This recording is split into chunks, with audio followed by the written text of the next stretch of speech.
everyone, and welcome to Girls from These Worlds. I am Sade or Ambrose, she, they pronouns. I am going to be the keeper of this evening for the Arcane Core Seekers. We are in our penultimate, we just talked about this episode 7, Unholy. Without further ado, we're going to introduce our lovely cast, starting with Iris. Sorry, I just have unholy stuck in my head now. I know, get it stuck, How that was dare the you? intent. Hello, my name is Iris Wyndham, pronouns she, they, and I will be playing Cordelia Bennett, the monstrous pronouns she, her. Cool. And Vin. Hi guys, I'm Vin at VinVoxVA on Twitter, and I'll be playing Mildred Millie Cole, the spooky pronouns they them. Awesome. And Red. Hi, I'm Mischievous Red. My pronouns are she, her. I'll be playing Megan Frost, the Crooked, whose pronouns are also she, her. Awesome. And Jazz. What up? My name's Jazz, also known as Cinder Scoria on Twitter. My pronouns are she, they, and I am playing Mo Jackson, the professional, whose pronouns are she, her. Awesome. And if you like the story so far for the Arcane Core or other stories here, please consider subscribing. These are amazing stories being told by several storytellers that are women or femme presenting. So please take the time and support the channel. Content warnings. I'm not sure if there's going to be violence, but I'm just going to keep it there. Violence and combat, trauma and processing trauma, grief and processing grief, minor body harm, dark imagery and concepts, descriptive scenes of death, not gore, just unsettling and dark and spooky, illusions and altered realities, memory manipulation, and just general creepy atmosphere. If these are things that don't mesh well with you, please take the time to take care of yourself.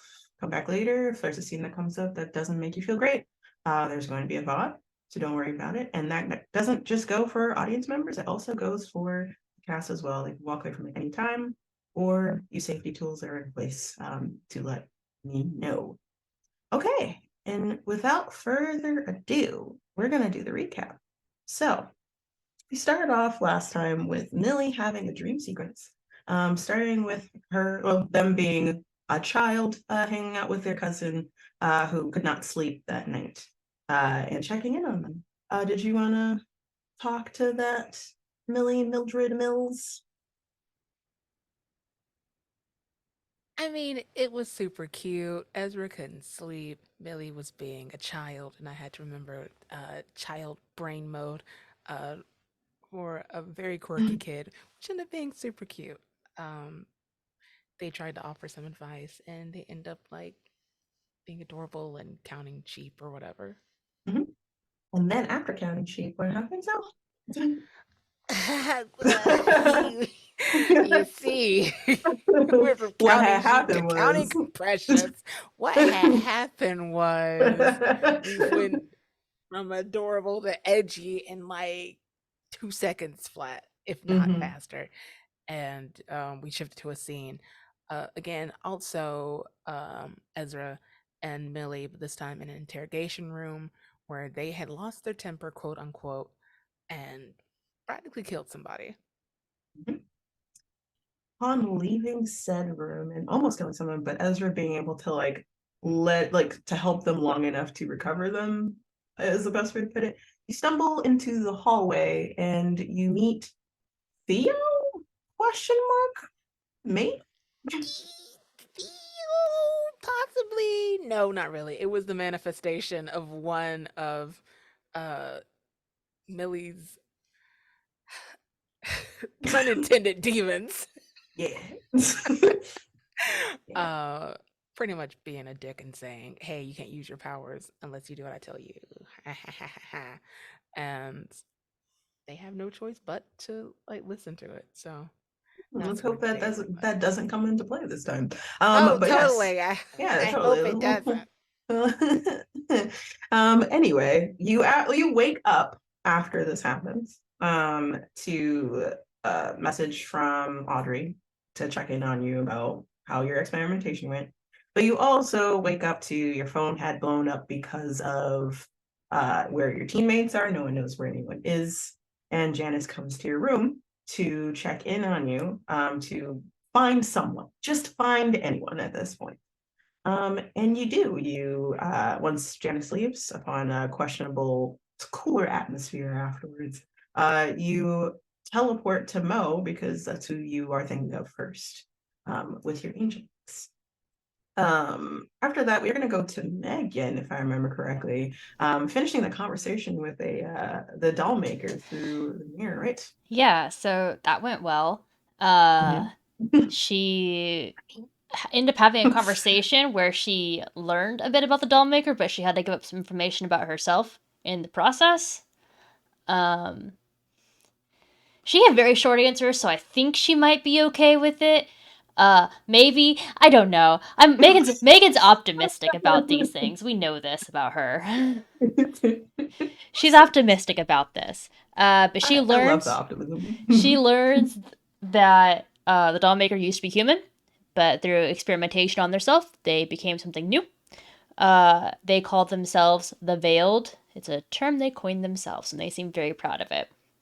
And then also learned that also learned that Mo's in trouble and where Mo is. Yeah. And then the information she has to give up is if Megan misses her family, and then who Dr. Bannister is. Cool. Awesome. Nicely recapped there, Mhm. by the way.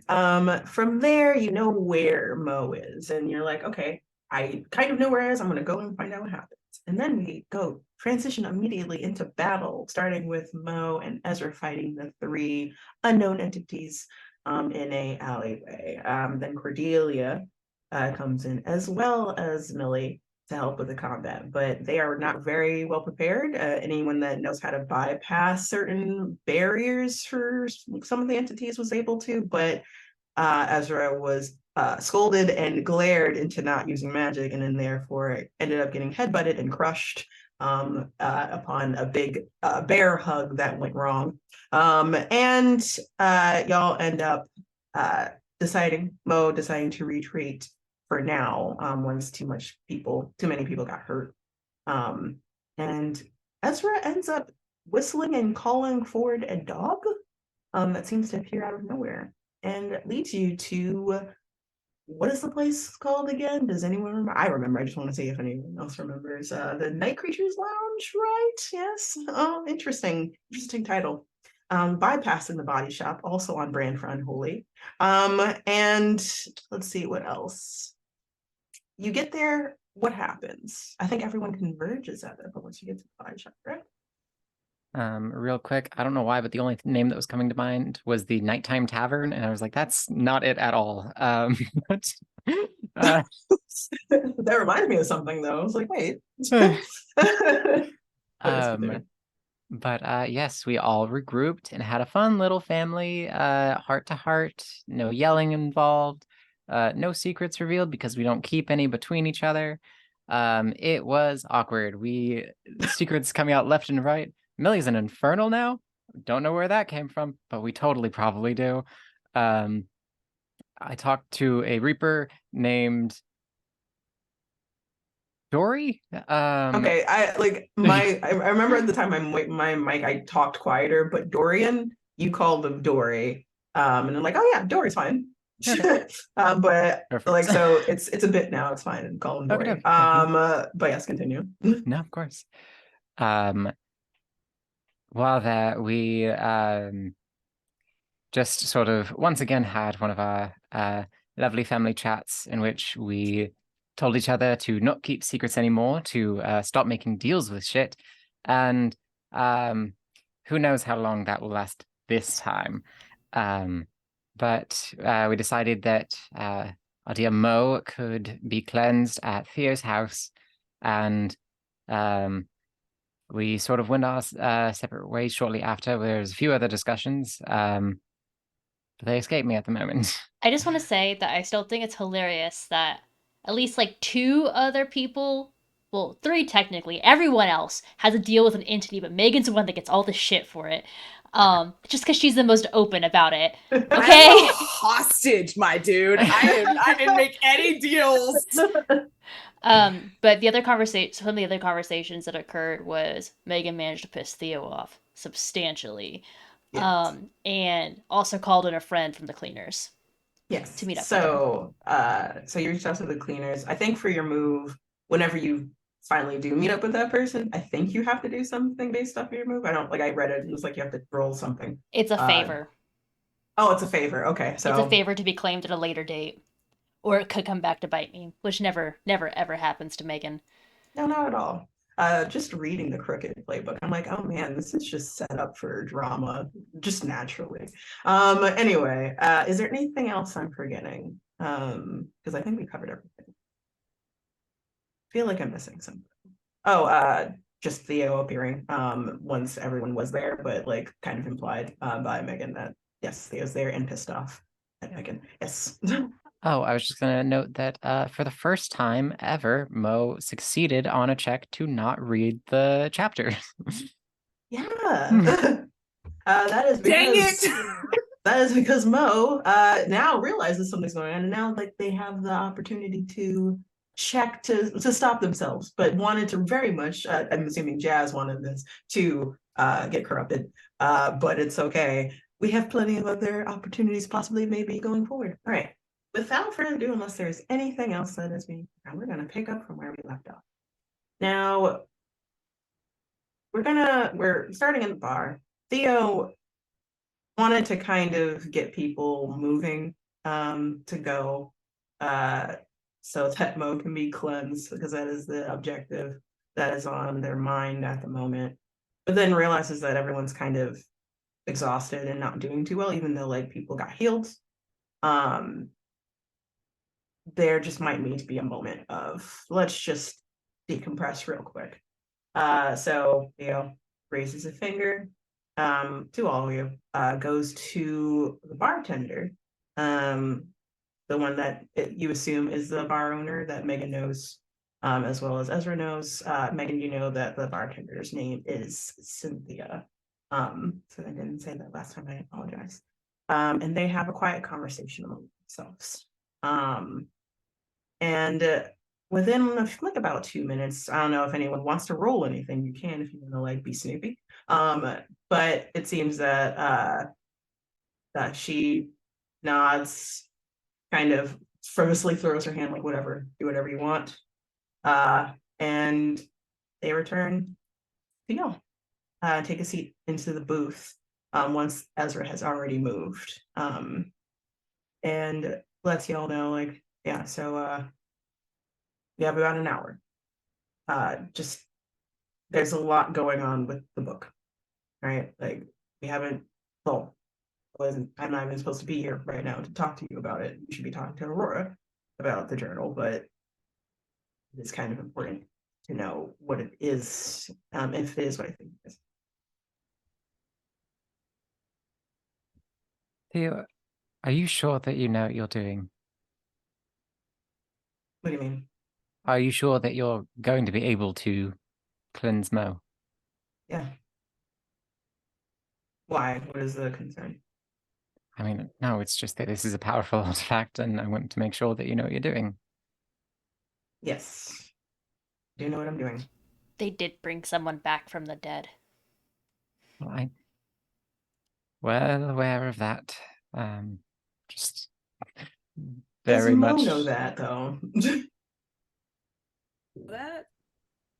That you helped.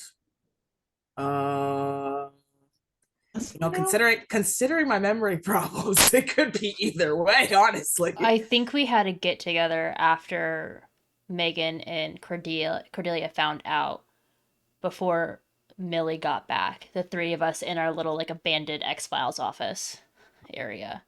You know that Ezra came back. You don't know who brought him back. Got it. Yes.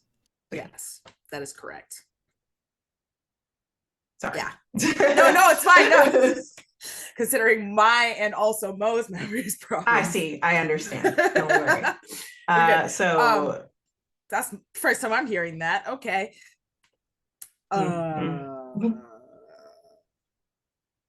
You can do that? technically, yes. Okay. I'm gonna just take that in stride. You can talk about it later if you want to.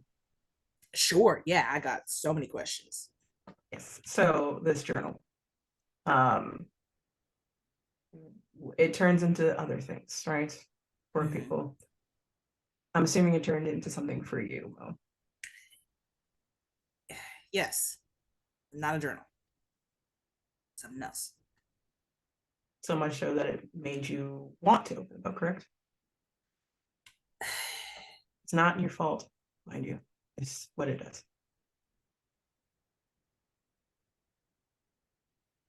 Yeah, there's this book I used to read to my daughter a long time ago. I hadn't seen it in a while, so I couldn't help myself. The pull of the book makes you want to. It's not even does you might not, you know, you weren't supposed to open it, right? Like that's not it's just what it does.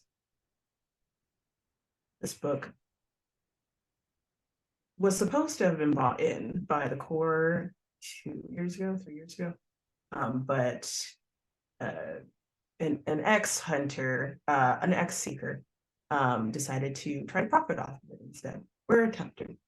Um, it was sold with one or two other items out of a collection of 10, and they were stopped before that happened.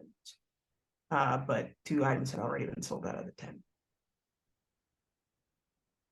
And it was the assumption that it was that journal.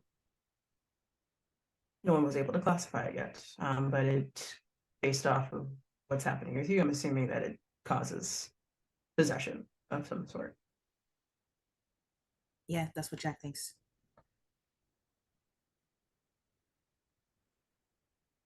Does anyone want to roll investigate a mystery to ask Theo a question or anything like that about it? Yes. Yes. So go ahead. Whoever wants to roll investigate. Or if you have a specific question, it's in general, I'll see what you should roll. So after this conversation, Megan wants to talk to Theo, but that's after Okay. this. Yeah. Oh, cool. I don't know.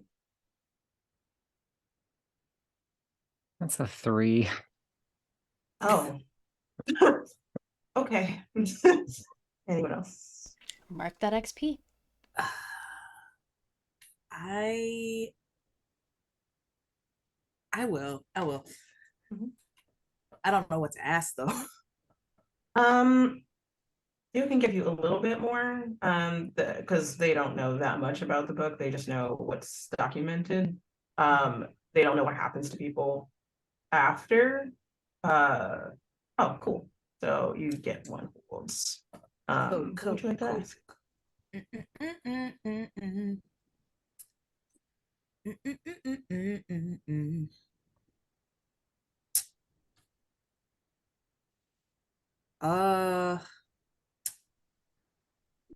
I feel like I wouldn't ask what is being concealed here because Mo trusts Theo implicitly. So I'm not gonna ask that. I do want to ask uh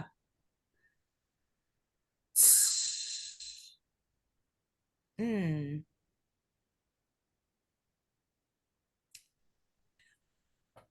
what can it do? Or I guess what was it going to do? One of those two. What was Besides, it going to do to you or to I possible victims in I general? I guess me specifically. I mean, I get that it's possessing or in the process of possessing me, but like what for? Okay. So you asked that. Theo thinks about it. It seems to be passing down from person to person, right?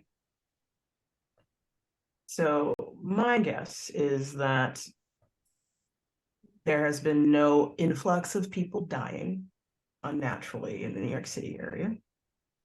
There hasn't been an influx of people going missing.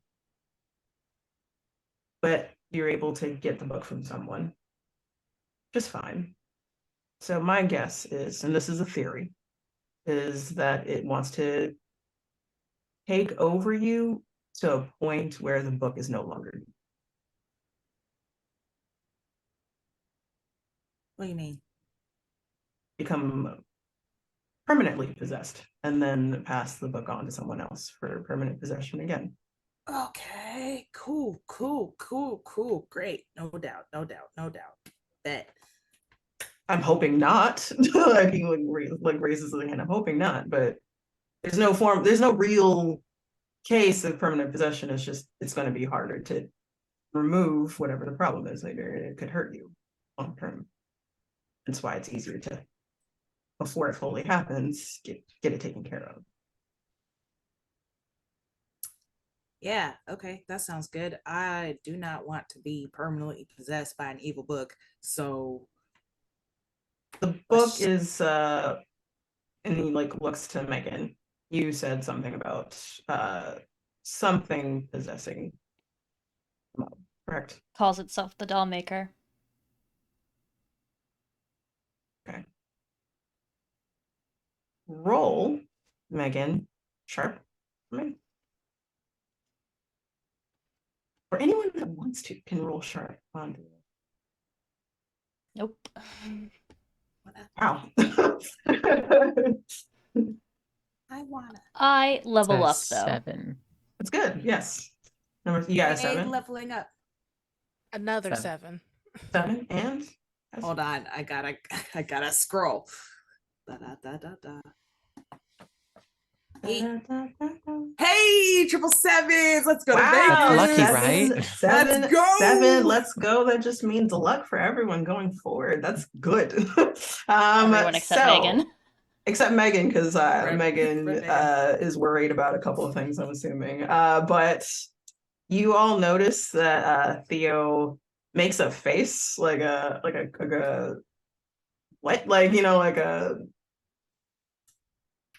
and hides it very quickly. Like the best way to put it, because I wouldn't say that you have a mixed success, you're not sure where to pinpoint that like what that face is, but it's essentially recognition is the quickest way to like put it.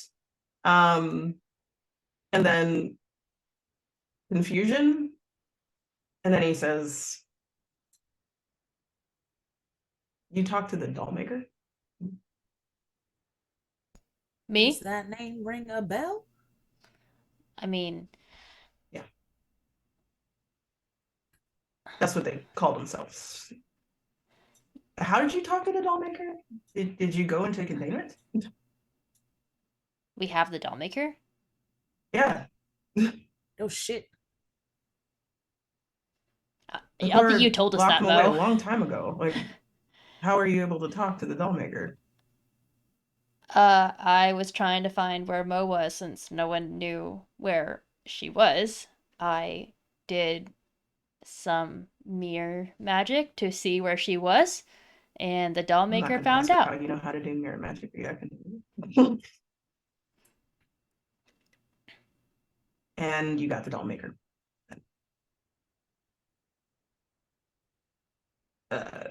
Theo looks to Ezra for a moment and then back to y'all. It's like, that's not how that works. I'm definitely gonna have to talk to the core about that. They're in containment. They're not supposed to be able to reach out to anyone, is the best way to put it. Could they have like a link to the book, and that's what's causing it? Maybe. That makes a lot of sense.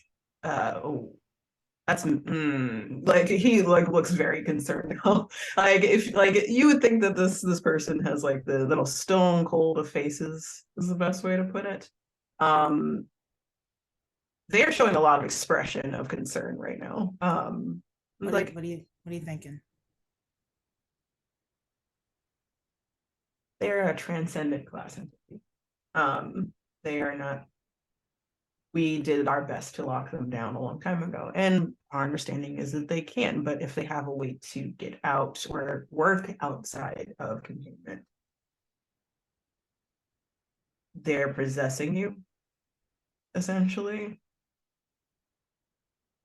and other people that were possessed by the book before. You said that. Okay. No, go ahead. Sorry, you said that there were two things that were sold. The book. Did we ever classify what the other was? No, we don't know what the other one was. We were able to get out the other ones, 8 out of them, easily classified and stored. But we knew that one was journal, the other one was a new item that we never heard of before. Don't even have an understanding what it is. I'm lost. I think I'd heard about it being sold. I think there was some information about it online. Dark web things, I'm assuming, or black market magic. Thanks. Red's looking through her notes. She doesn't remember the details. No, you're fine. You're totally fine. Yeah. So then those what came after you might have something to do with this then. Yeah, I mean, their eyes were pitch black and they were Sounds on brand. Yep. stronger than people. Also on brand for possession, yes.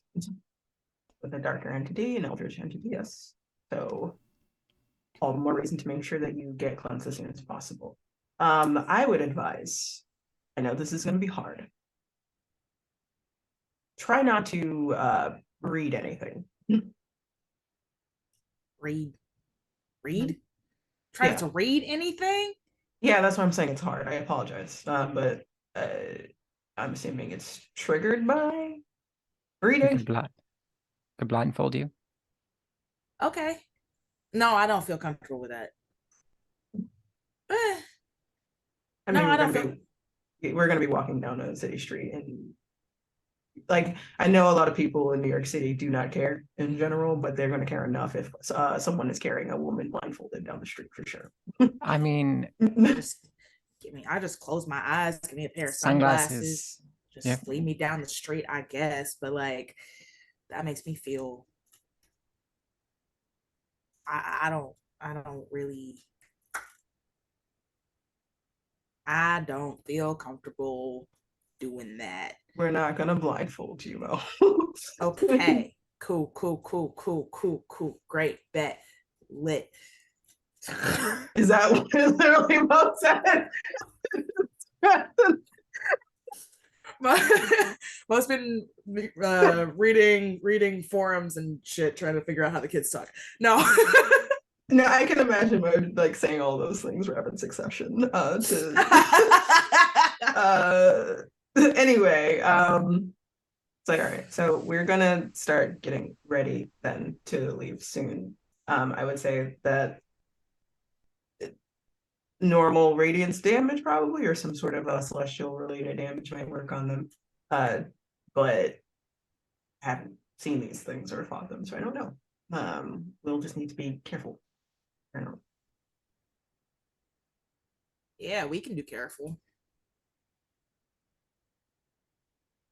That was sarcasm. Y'all. Okay, like Theo literally made that face of like, really?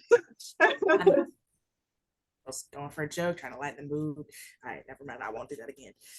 All right. Then you see Theo look to Ezra, and stands up to talk to Ezra.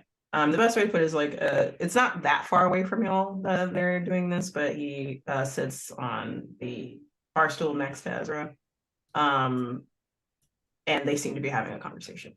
Now, from this point on, and he grabs Ezra's left hand as they're talking.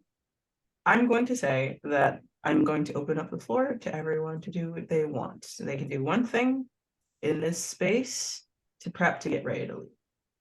So I am going to start in order of how the overlay is. So Iris, unless Megan, you look like you wanted to say something. You can you? Okay, cool. Iris, go first. Gotcha. I think I want to have a chat with Ezra. Doesn't need to be all that private or anything. Okay. Okay. Okay. Do you have a place where, obviously Mo takes priority, but do you have a place where we could do my ritual? Oh, Ezra's looking at you. His left hand is out. Something's going on with Theo doing something with magic over his arm. You're not entirely sure what that is, but you're not like you're focused on Ezra right now. Well, obviously the core is one of the safest places to do those things. They have ritual rooms. We do, I mean, we can gain clearance. I know the passcode is already, but have to go to the core, and Megan's like being hunted by cleaners at the moment. Unless we split off. Then there's my place. There's Theo's place. There's I think there's like a safe house that we can use possibly as well, but it's the core safe house, so it's kind of the same thing, just less guarded. No one's really there. That's the best way to put it. Yeah, it's not it. I can think of it. Mm-hmm. I mean, if we're already going to be at Theo's, I don't want to offer up your place, Theo, but You're just like I already know about this. So it's fine. Barely like registers you as he's continuing to. Ezra nods and says, "You made you have a favor to Willow." yes. It was a rough night last night. I'm sorry. After I left your apartment, I went searching for Mo. And lo and behold, she wasn't at her apartment. So instead, I just found Willow, and she's not a bad influence. I want to make that clear. She's lovely. However, I think the sight of her instead of Mo just incited chaos. And so I couldn't take it. I needed a favor. I don't doubt that she's lovely. I'm just having a hard time, Corey. You see him look over at Willow. Willow is sitting on the far end of the bar. Has a very red looking drink, a very sugary looking drink with lots of cherries on top. Sugar around the jar rim of maraschino cherries. Yes, just like there's a jar next to it, and they're just like dumping it. And Esther just like does a triple take like what? All I see is them. I know. I trust you to make the choice that you need to make. I just really hope it doesn't hurt you. I mean, I can't die again. That was supposed to be a joke. Can you stop? Can people stop making jokes? I know. Like dark humor jokes. I can't right now. We're stressed. It's a lot. I'm sorry, but I'd rather you not die again, please. I won't. You have my word, but not in like some spectral or mystical favor type of way. No fey bullshit. Thank you. I appreciate that. I appreciate that in general, just making a normal just deal. No magical strings attached at all. Mm-mm. Thank you. Yeah, just be safe. Yeah. You do also need to talk to Willow about the bodies that they have for you, Oh, the shit. human models that they have procured for you. I'm Wasn't gonna sure if let they you. were ready. Oh yeah, they are. It was the next day. They were gonna have it ready for you. So I will let you do that, but I'm gonna have to come around to you when y'all are leaving. Certainly. So don't worry about that. All right, next is Millie. What would you like to do? I honestly can't think of anything off the top of my head, like scheming wise. Unless there's anybody who want to have a conversation with Melly. I am good. I feel like I had a backup just in case you.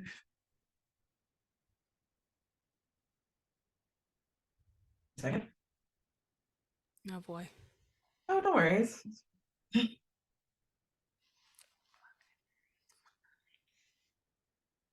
So, where are you sitting? Like, where are you? Where would I don't think Billy? they haven't left the booth.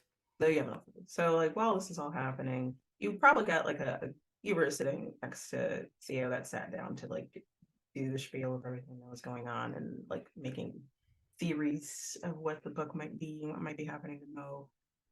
And you had a strange impulse in your back of your head the entire time.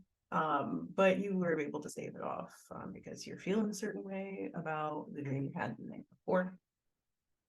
But as Theo walks away and people are branching off to do their own thing, you hear that voice in your head from earlier. So that's a Nephilim, right? As far as I'm aware, yes, it is.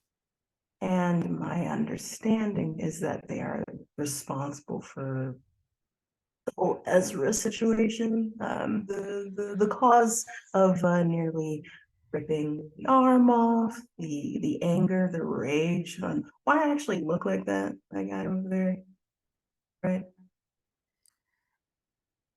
Yes, and I'm I'm trying to do something positive about it. Or you can do something else about it. No, why would I do anything else about Feel better? Catharsis? Releasing tension. it? There Getting it are off your chest by actually throwing some fists instead. This is too fragile of a moment to do anything chaotic. I am aware of that much. Have to do that. How about this? I'll give you one instead. His mind's open for the picking if you want to. Delve a little deeper, find out a little bit more. Above game. God dang it. End game. Yes. It's subtle, right? Very.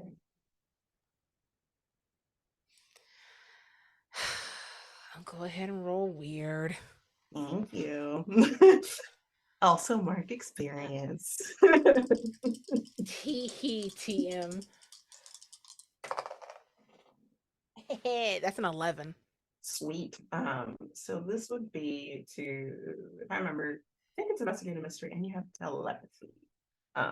So what did you have two hold questions you can ask. What would you like to ask? Can you please run the questions by me because Oh I yeah, never have the book up. I got you. Sorry. You're fine. What happened here? What sort of creature is it? What can it do? What can hurt it? Where did it go? What was it going to do? What is being concealed here? Now keep in mind, you can flavor those questions however you want. I'm not picky.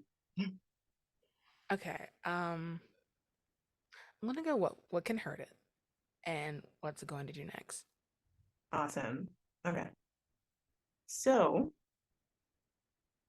while you're skimming through, you're like staring at the back of Theo's head because like your back is to you.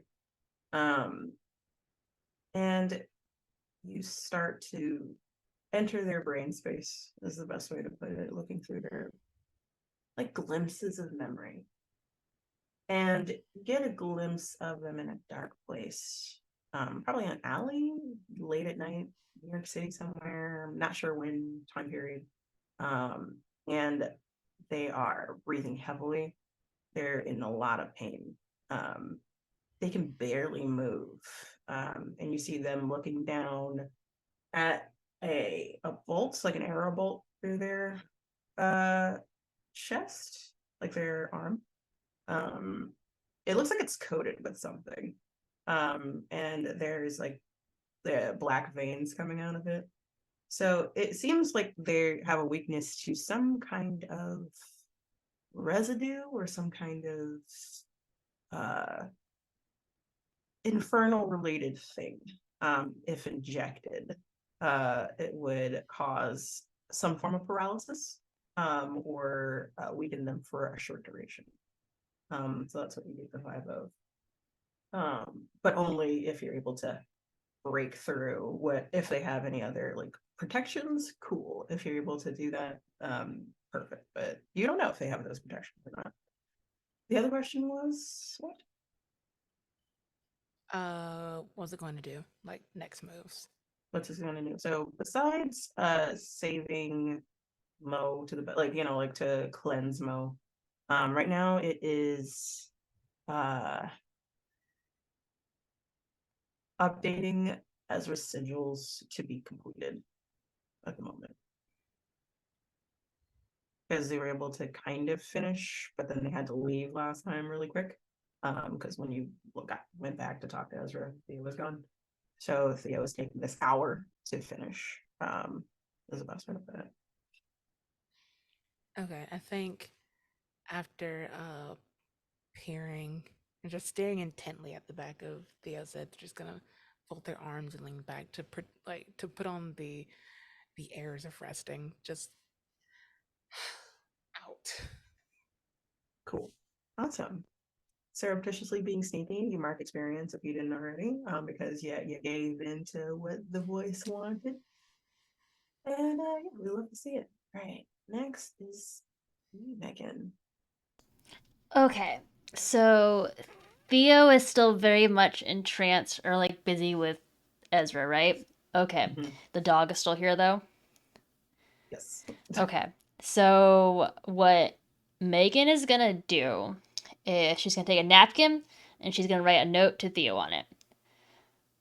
So I can either tell what the note is gonna be, or we can leave that for a surprise to later, and I can type it out to you, Sade. You can totally type it out. I if you think it'd want be a me good to. surprise later. I think it's a good surprise later. I'm So down for surprises. So she's going to write out a note to Theo, and then kind of stick it in the dog's collar. So he'll find it later. Okay. Cool. Like, I appreciate the secretness. It makes me happy. Is there anything else you wanted to do besides that? Because that would be a quick thing. Yeah, like, okay, so I don't know if I could use it for this, but read a bad situation to try and figure out the best way to not piss Theo off further and to potentially get, like, in better graces. I love that so much. Yes, you can. Okay, cool. This is a bad situation, not in terms of combat. In terms of the tension is high.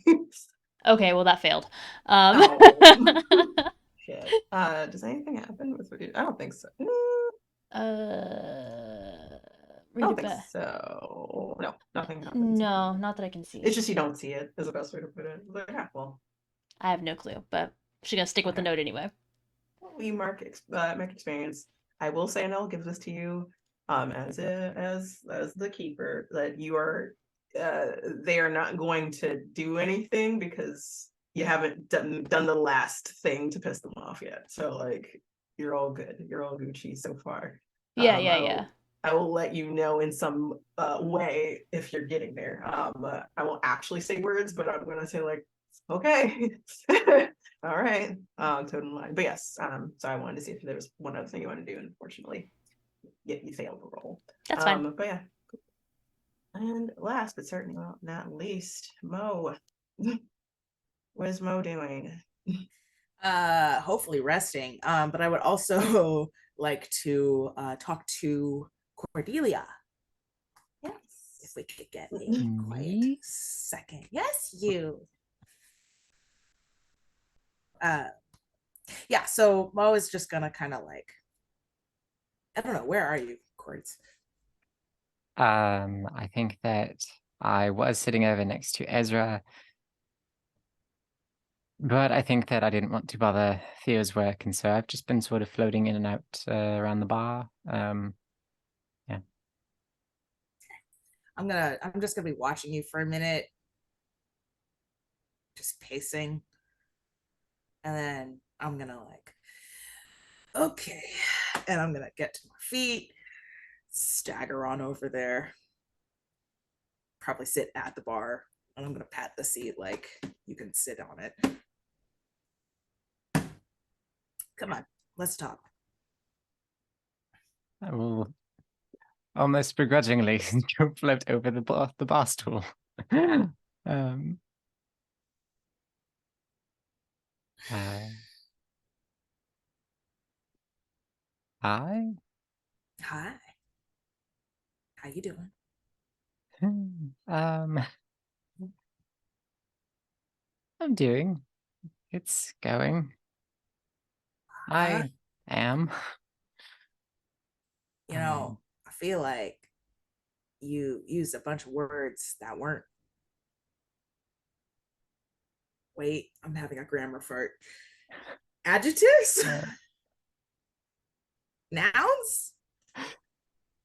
You didn't finish those sentences. No, I didn't. Um,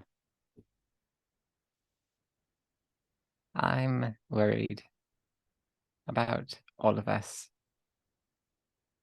To really get into things, I'm quite concerned for you. I honestly don't know how to feel about Millie. And honestly, surprisingly, Megan is the person I'm least worried about, and she's wanted by the Corps. I'm gonna try not to take that personal. I understand where you're coming from. Kind of feel like we're all in dire straits at the moment. But I mean, mostly I was kind of talking about the whole resurrection thing. Yours. I mean,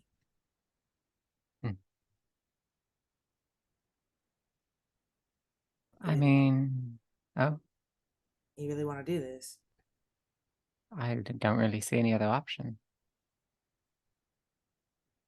I guess I guess. I have been dead for too long, and I don't want to die. I don't want to stop existing. But being intangible, being cut down to my basest emotions whenever I see someone holding hands or enjoying a warm beverage is eating away at me.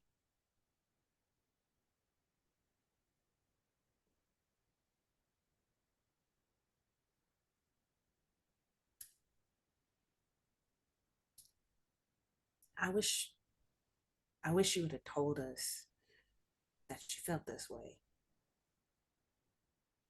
I mean, I thought that, I guess maybe it was hopeful thinking that maybe you all knew, or I guess keyed in on it somehow. Nothing, there's no good in what I am. It's death is in and of itself not bad, but being trapped between the two, it's hell?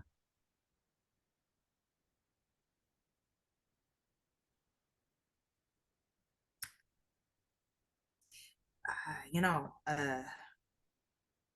when I was in the army, uh, we all had different ways to coping with what we were doing. I had always seen death, I mean, as a gift, I guess, kind of the prize you get for living.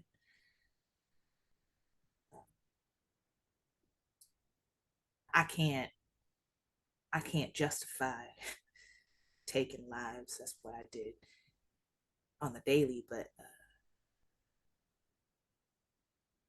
it was a way to, I guess, comfort myself as I acknowledged that I would be ending somebody's life. I was always of the opinion that death is the end all be all. That's it. Life is hard, and death is rest.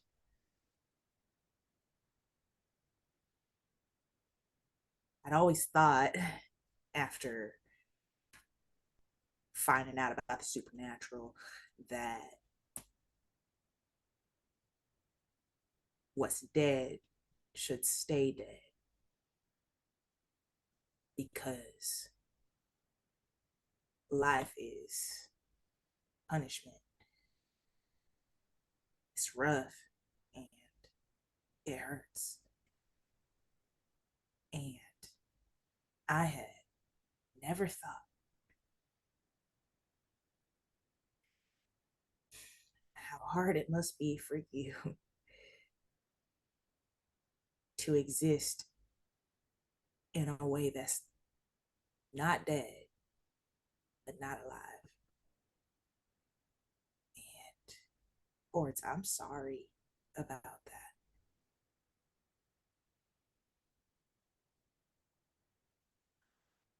I heard what you said a couple hours ago that you can't contact any of us when you need us if we're not here. And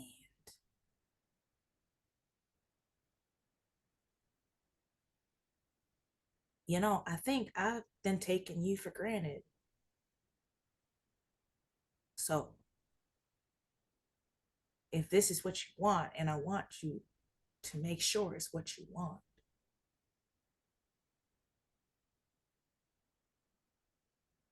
then I'm behind you. I always will be. And I want you to know that you can talk to us. Maybe not just me, just, you know, talk to somebody. Because you're still human.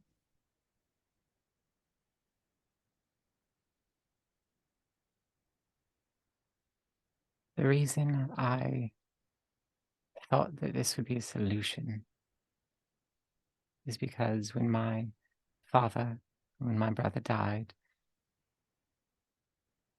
no one got to say goodbye.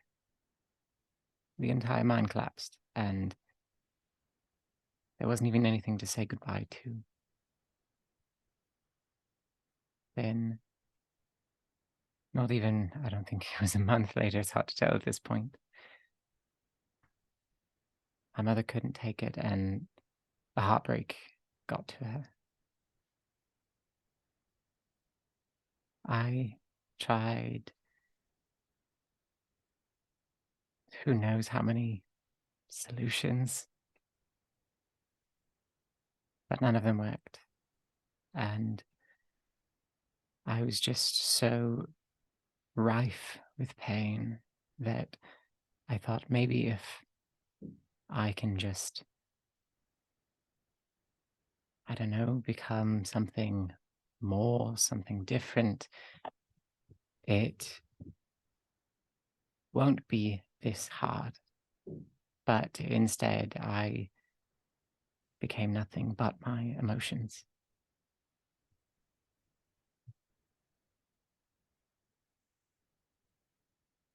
Death is rest, but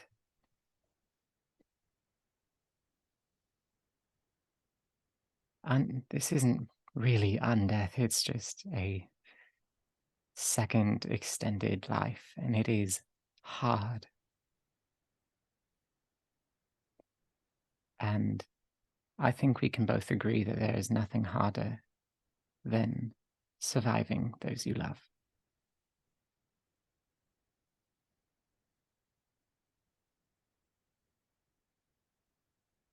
You can also talk to us. Doesn't have to be me. Just anyone.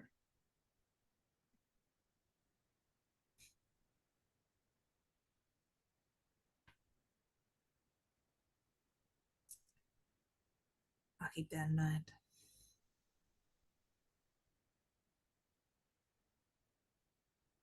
Also, this almost feels like the wrong time to say it, but we're talking now. And so I would like to apologize for calling you my mother earlier. It's been a day. I understand. I know we joke about y'all being my kids, but honestly, Cordelia, I don't know, when you went from being a nuisance who never left me alone to someone I would be proud to call my daughter. But you did.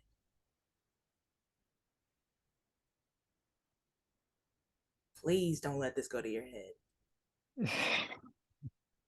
If anything, it's going straight to my heart. Well, I've always been a bit of a hypocrite when it comes to my own principles, so you come back to life and then you don't die, you hear me? Yes, of course.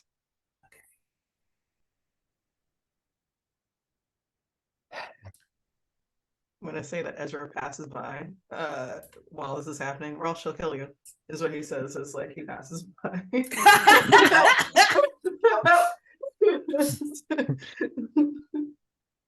didn't hear that. Earmuffs.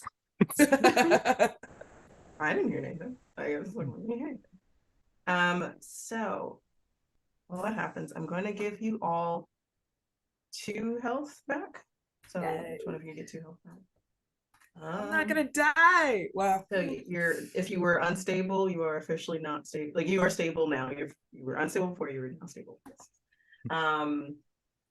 You see that Ezra has their like moved his hoodie up. Like you see that it's slashed in the front. It looks like it decayed out in the back. But a lot of it looks like the wounds or any visible traumas that might have happened to him is a lot better now. He has rolled up the sleeves of his hoodie, and you can see that his tattoos on the left hand go up a little further than he used to. Before it was just around the wrist, his finger, his hand, and now it's up to his elbow, and it definitely looks different. A little bit more bold, maybe in terms of line work, but that's about it. Different symbols. So I can use magic again. So you don't have to yell at me this time. Like, I'm sorry. You like for real? For real. Yes. For real? Yes. Okay. Yes. And I won't come into the path of a full headbutt next time. I will not try to attack someone that is literally 2 times bigger than I am with a makeshift bat, expecting it to work. Yes, I will not do any of those things. But yeah, and as we're saying that, Theo walks up. He's like, "Okay, we're ready to go." I'm ready if y'all are ready. I'm gonna do something real quick. I'm gonna shake Millie awake. Awake. I'm here. I'm ready. Let's go.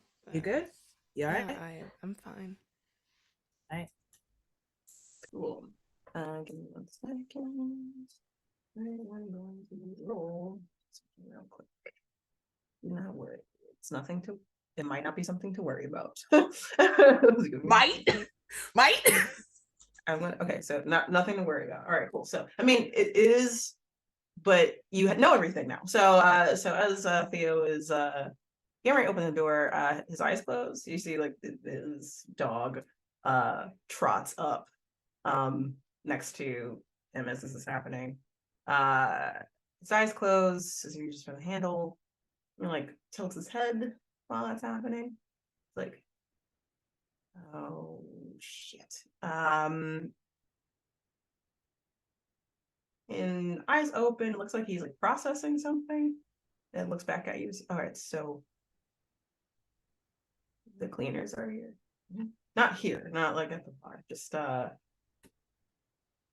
disturbance that happened at Caligo with the alley. They came to investigate that. But there's 3 groups looking through Calico right now. 3. Yeah, 3. 3 groups of 3. Yes.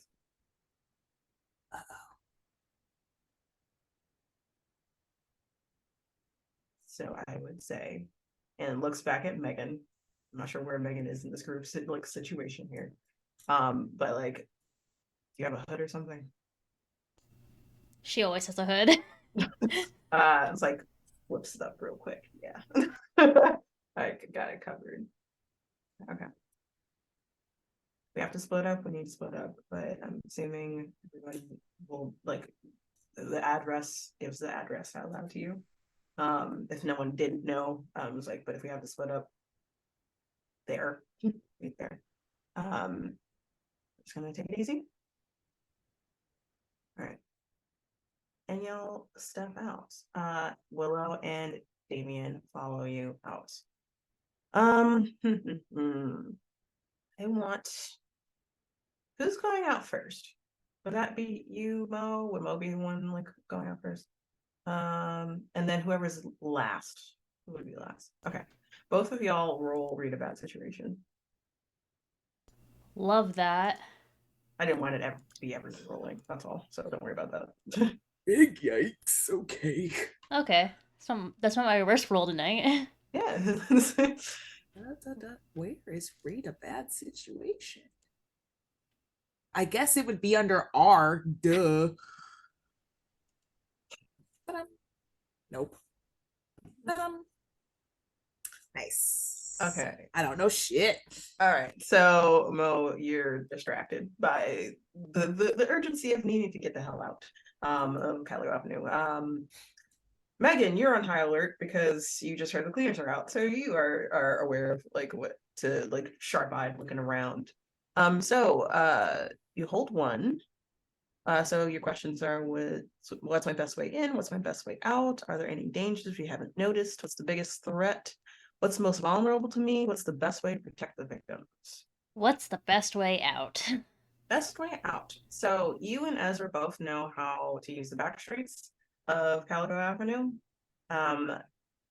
You don't think the cleaners would use them, but it depends on what group there is, because like there might be some that would prefer back alleys, but if they're looking for, it seems like they're focused more on the disturbance than you maybe. So back alleys might be the best way, but it might not be the best way in terms of the entities you fought earlier.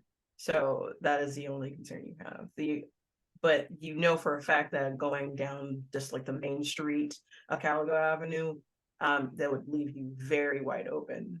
And best would be to split up if you decide to do that method to get out. So like instead of traveling in a group of like how many adults, it would be like splitting off and going down 2 sides of the street instead. So there's a pro and a con to whichever. Yeah, like, she'll tell them doing. that, and she'll Okay. say that.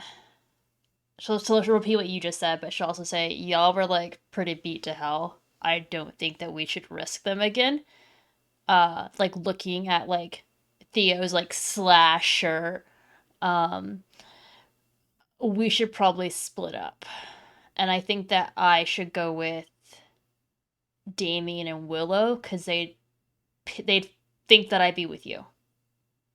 And if they recognize any of you. Okay. I mean, I could turn invisible and also keep close. Okay. Feel I better can about just that. I can just take one of you with me. The wing situation. If Megan, if you still trust me, that'll work. You can do that? That's really cool. How reliable is that? I've never seen you do it. It's kind of like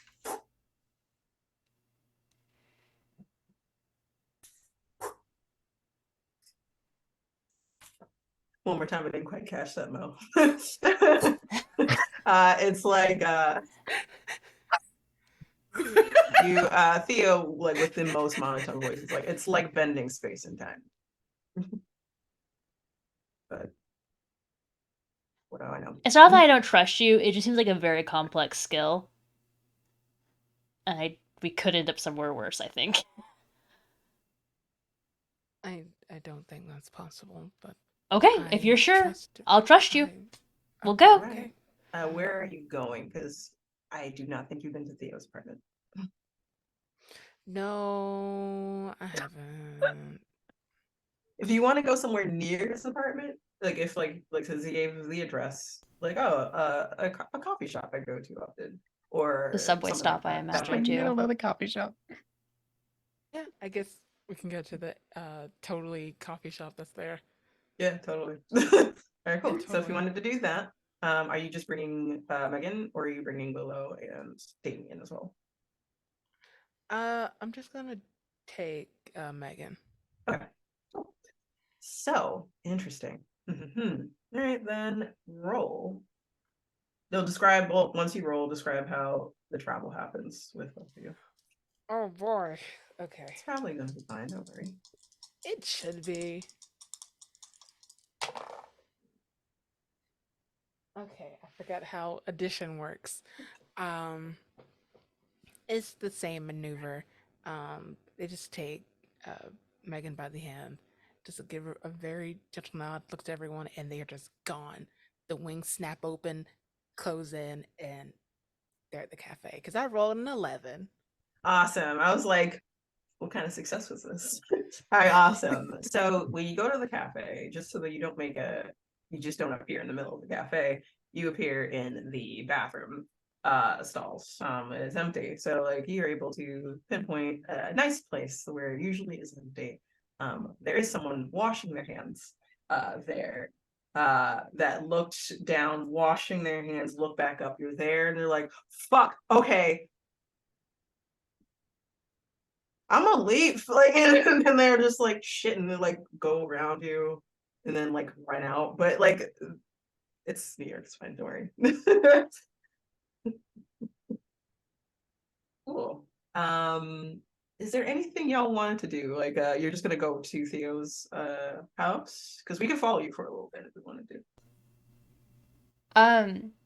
Megan will ask to borrow Millie's phone, text her contact in the cleaners, and be like, change of plans. Talk later.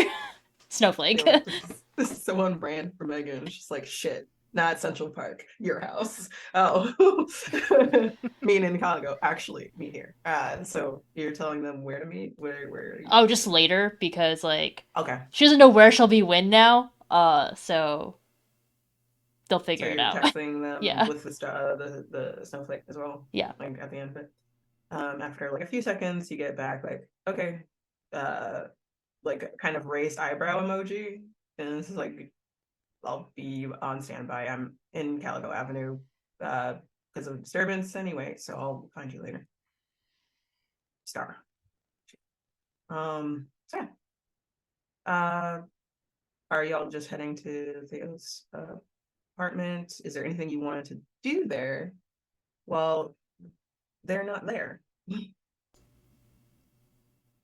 So they're not there. Is anyone else there? Oh, the cat's there. You know that like Theo's cat's there, so That's about it. Megan doesn't want to do Theo knows anything. Theo knows you're going to his house at the very least, so that helps. Megan So might like go when- inside. Megan will go inside, so they're not just like awkwardly standing in front of his door for forever. Okay. Okay, so you go in. I would say that unless there's something you both want to do, because you can tell me, you can go into the living room and you just wait there. And if you want to message the rest of your group, you can to find out how they're doing. But is there anything you wanted to do? Leave it open. No? No? Megan's gonna Okay, flip cool. on the TV and just sit Alright. there. Yeah, cool. Two friends just watching TV in a home they broke into. Okay, cool. Next. All right, back to the rest of the group seeing them vanish. Wings out, the space bends, they're gone. It's as Jez had said earlier. So Theo like makes a face at this. The fact that the teleportation is like, all right, shall we back alley or splitting up? I'd rather we don't split up, but honestly, we're not wanted. Well, We're not wanted. we're not wanted. So I feel like if we run into the cleaners, it'll be easy to explain away. So we could just walk on out of here. Damien like looks you over and it's like, you look like you got into a fight with something. I did get into a fight with something. I know that you supposed got to be a into a fight with compliment? something. It's I don't not. know if that's a It's not a compliment. Like I mean, Like a compliment. it's Just saying. you look hurt. There's a fight that happened over there. They might ask questions.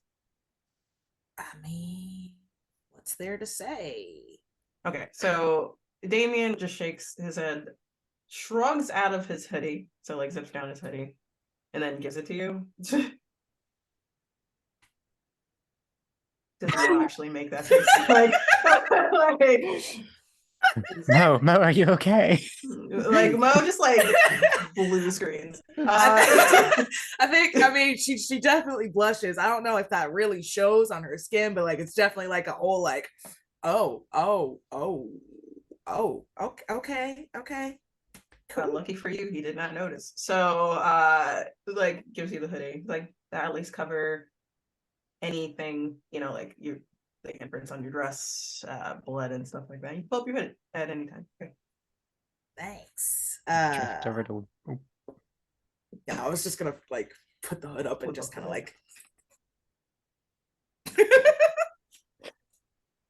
drift over to Willow and just be like, "This means coffee went well." Oh, okay. That's adorable. And Damien just looks back and he's like, what is this shit about coffee?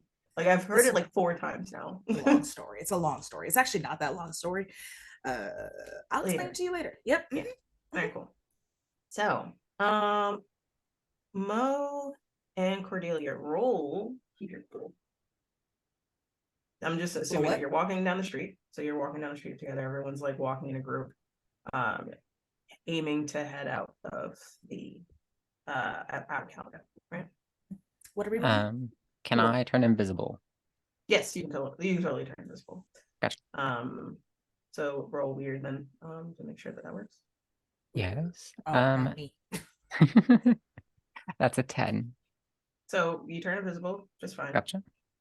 So you don't have to roll cool because you're invisible, so you're fine. Roll cool. Oh, cool. I got you. I'm so cool. Awesome. And everyone else rolled fine. So y'all are walking down. Hustle and bustle is normal.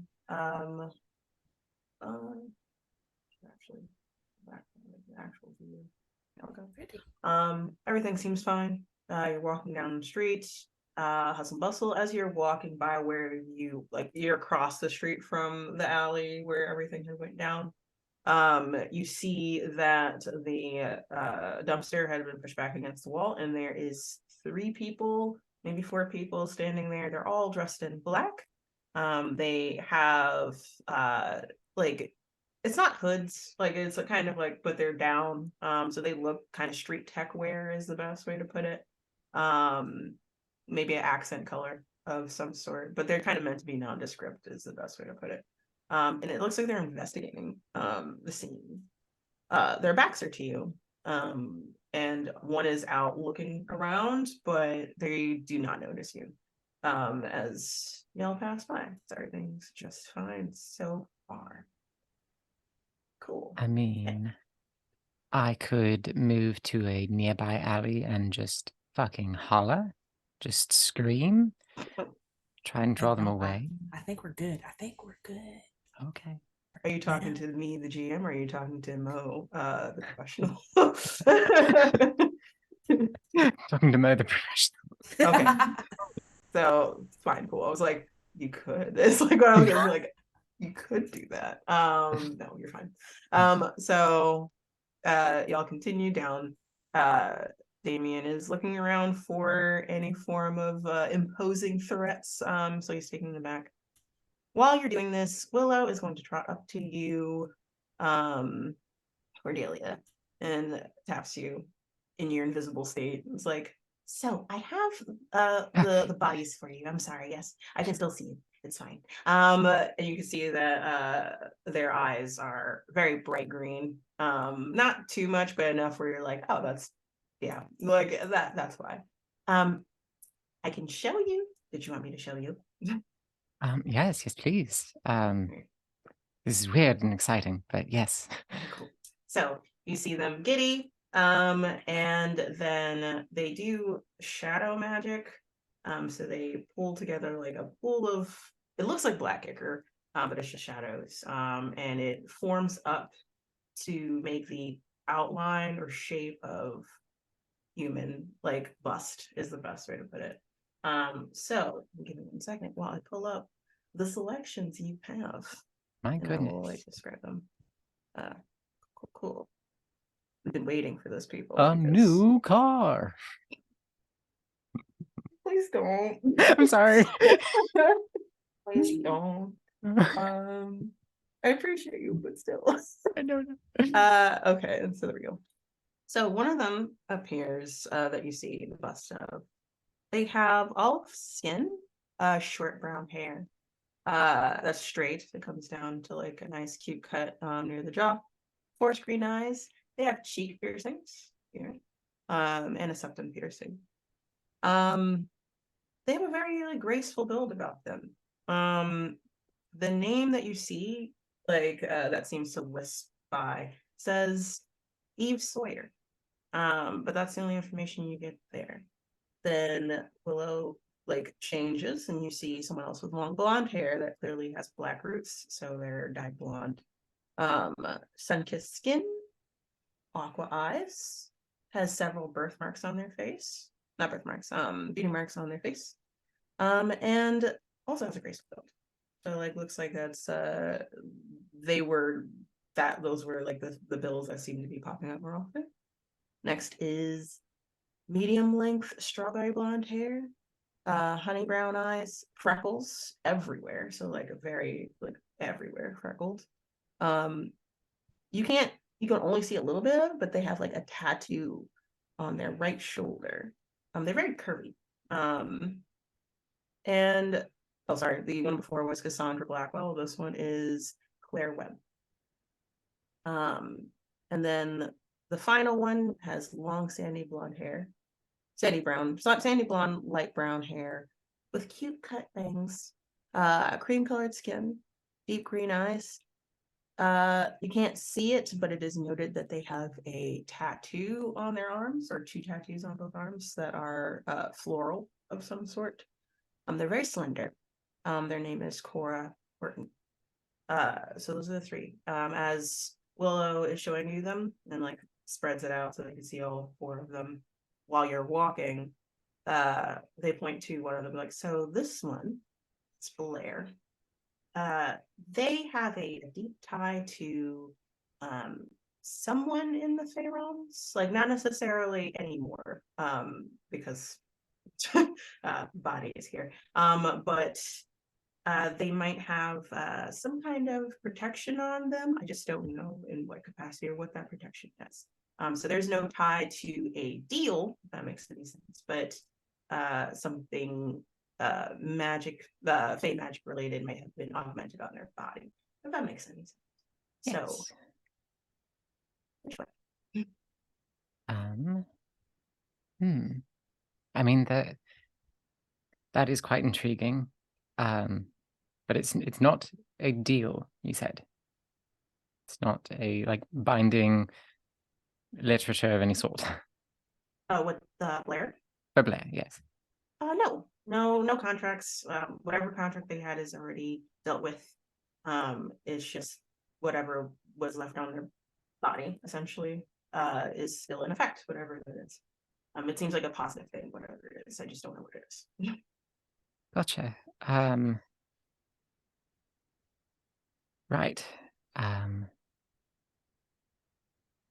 Ezra's like slowly walking slower to catch up to y'all, but like pretending that he's not listening.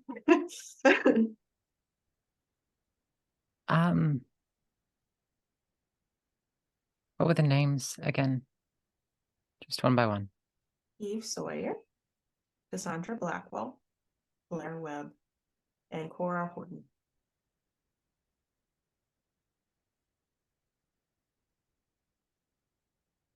I do love the name Cassandra.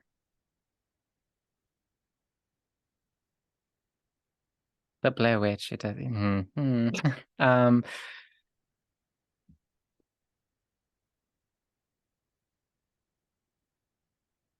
Cassandra.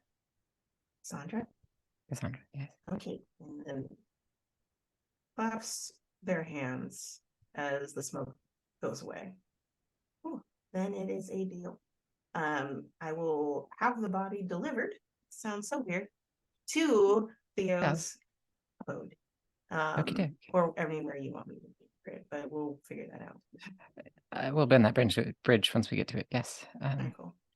And we will talk about whenever favor comes up.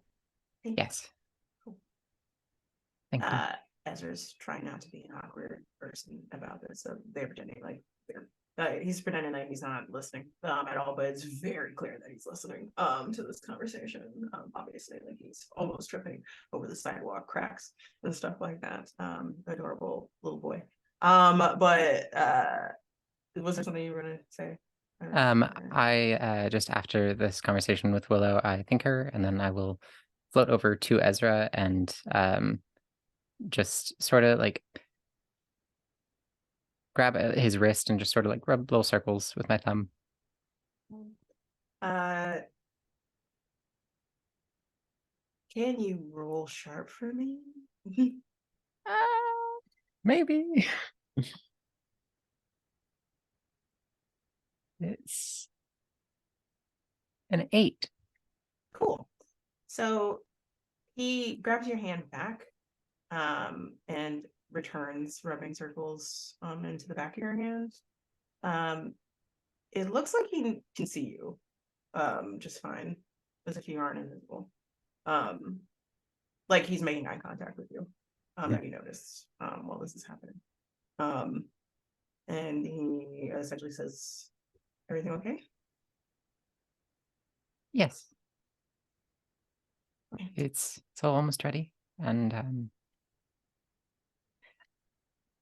I'm sorry, do you have you put a name to it yet? You're not a elementalist anymore, but have you figured it out? Kind of. I just I've never heard of it before, so I don't know what to call it. Gotcha.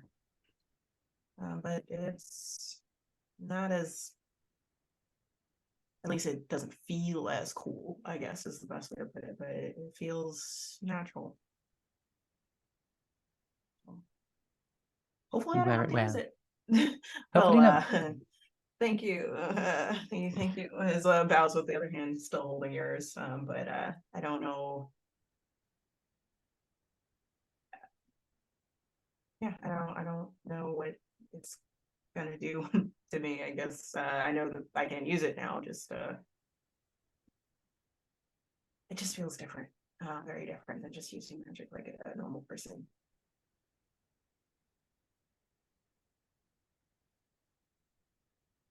Thank you, Ed.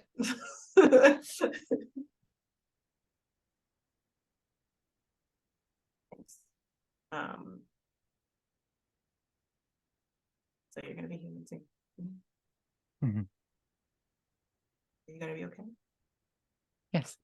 I mean, who knows what this will do to my tether to the arcane, but I have high hopes. I do too. I just don't want you to come back remembering too much about everything. I mean, Life. I have a lot of memories already, and whoever I embody, I'll have a lot to drown it out if it's too much.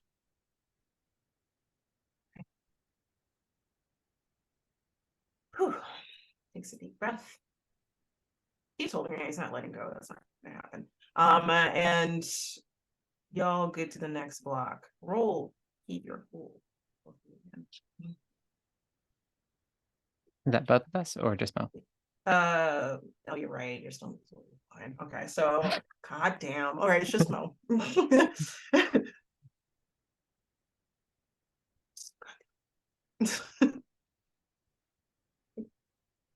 Okay.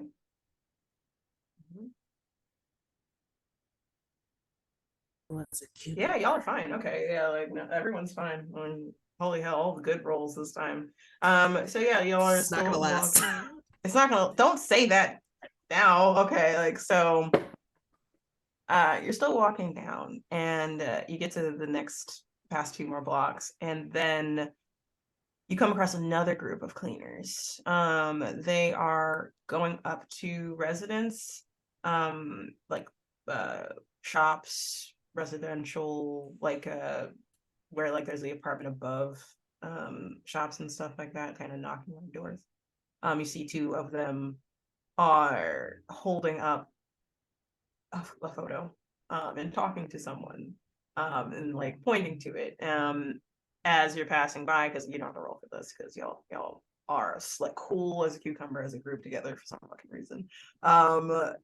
You you hear them say like, yes, we're looking for someone named Megan Frost, has pink hair, like has piercings, like has like a permanent scowl, but that's just how they are. Sometimes they can be pleasant, most times, but sometimes they come off kind of abrasive. But if you have if there's any questions, or if you've seen them anywhere nearby, please let us know. We are looking for them. The person they're talking to is like, haven't seen anyone like that. Luckily that person does not know who Megan is at all. So yeah, and then y'all just kind of like, ugh, while walking by them, cringing, and you're able to stay cool the entire time as that's happening. Theo is going to walk along next to you, Mo. And yes, and is going to like talk to you for a little bit, just a little bit. And they say like, I did want to apologize for not saying anything to you or anyone just in general. But I was What told specifically not exactly? to, was supposed to not talk to S12 until y'all either got off bench, Ezra got better. And it's kind of awkward because I am the reason why Ezra is the way he is right now. So Yeah. Well, I mean, apology accepted. I really don't hold secret keeping against my group. It's kind of a regular thing. So. On the count of none of them, all of them are holding secrets in general, which is human to do, by the way. It happens. Yeah, I mean, well, what's your excuse? No, it happens. I know that. He like looks down at you. Did you actually say that? Like, it was like, yeah. looks down at you like, I am part human. Thanks. Are you? Yes. Okay, I'll take that back. I'm sorry. That feels a bit rude. Look, I'm not. I like we're like, You're good. You're good. You're good. You're good. I'm not one to talk in terms of secret keeping. I didn't exactly come clean about the whole possession thing, although to be fair, I did learn about that this morning. But you didn't want your team to worry like you tend to do. You tend to throw yourself in harm's way every single time when it's not that I want to get hurt. I don't want to get hurt. But if somebody has to, I would rather it be me. Of course, I would rather it be me. Of course. That includes you. So no. He's like, do not do that for me. I should be doing that for you. If I was ever in the field with you.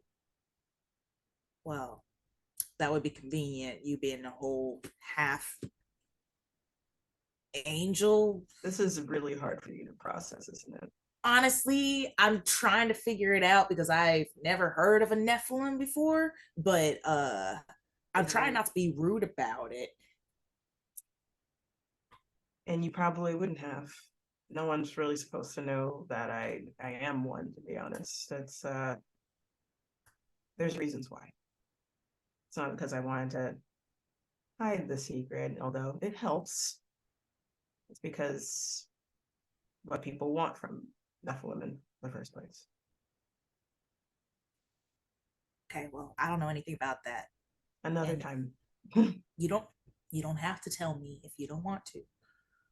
It's none of my business, honestly. I need to know you're on our side. That's it. I am on your side. I have always been on your side. All right, I believe you. That's all I care about. Yeah. But maybe we should actually put the whole no secrets to practice, even just a little bit, just in general. I've been doing really good about it, I feel like. I've been doing great. Now? Yeah, I mean, yeah. Now? What do you mean? Like, you mean like now, like in the past like 3 hours? Or you mean now is in like after the whole, accidentally told a Duhan my name and hid that from the rest of the team and that sort of thing.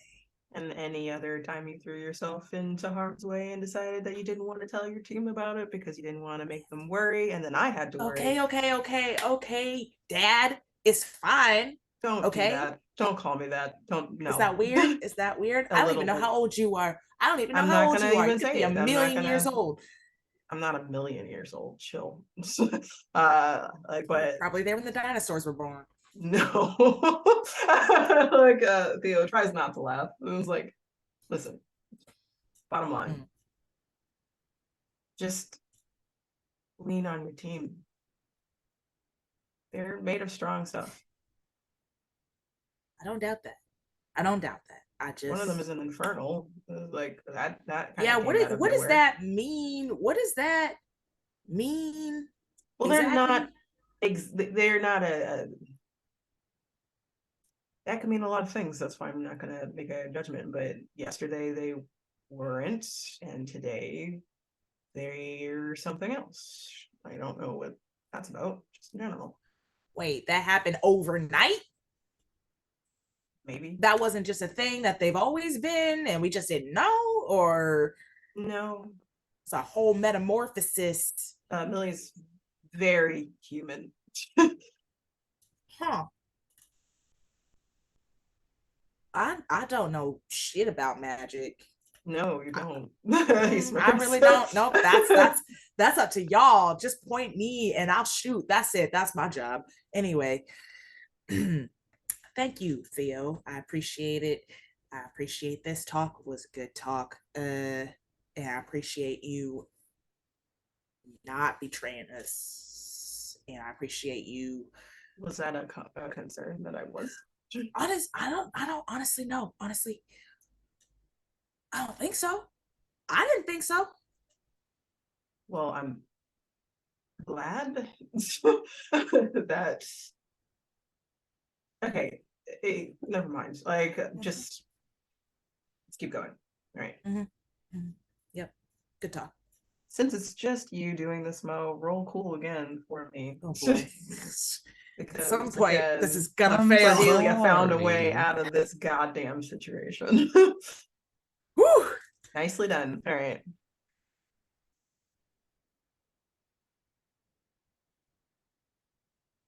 That's so cool. Okay, so y'all aren't that cool. Rip. Okay. So you get to the next block. You see another group of cleaners. They're doing the same thing. They're across the street though. And they are doing the same thing, holding up a picture, animatedly talking about who they're looking for, which is Megan. There's one across the street on your side that's walking towards y'all. And they look up at you. Theo, it's you and Theo that's walking ahead. Damien's behind you, Willow, Ezra, and Cordelia that's visible are behind. And they look up and then they like squint at you. Oh, and it's just like Mariah Jackson. It's Mo. It's Mo. But yeah. Oh, that just Hi. seems extremely formal. So I like not like the informal to call you Mo, but Mo. You Jackson. can be informal. Yeah, I don't mind. Oh, Hi. I What's your appreciate name? that. It's wow, thank you. Now I have to think of the name one spot. Maria. My name's Maria. Maria. Oh, our names are close. That's cool. Yeah. And smiling like very happily. He's like, but corrects herself really quickly. Anyway, you're S12, yes. The leader of S12. I was wondering if you had seen Megan Frost. Megan. Yes. No. I cannot keep a straight face. That was helpful. Oh my gosh. She stares up at you. Ma'am, are you sure? I've had a very long day, and also I've been having some memory problems. So, Oh, that's unfortunate. Apologies. no, it's okay. It's not your fault. Not your fault at all. I'm actually going to get it checked out right now. So, Good. But anyway, no. I heard that y'all were looking for her. And I will keep an eye out. What's this about? Oh, well, I believe that Megan has stolen something from one of the warehouses where all the secret artifacts that have been like classified have been. They were able to identify what was taken, and it is a high level item. And it's kind of more than just a slap on the wrist kind of situation. Yeah, that sounds serious. Very, yeah. Like, what do you mean by more than just a slap on the wrist? Like, what would it entail exactly? Well, this is a theory. Nothing bad happens, like in terms of like we're not like a mafia or something. But Yeah. in terms of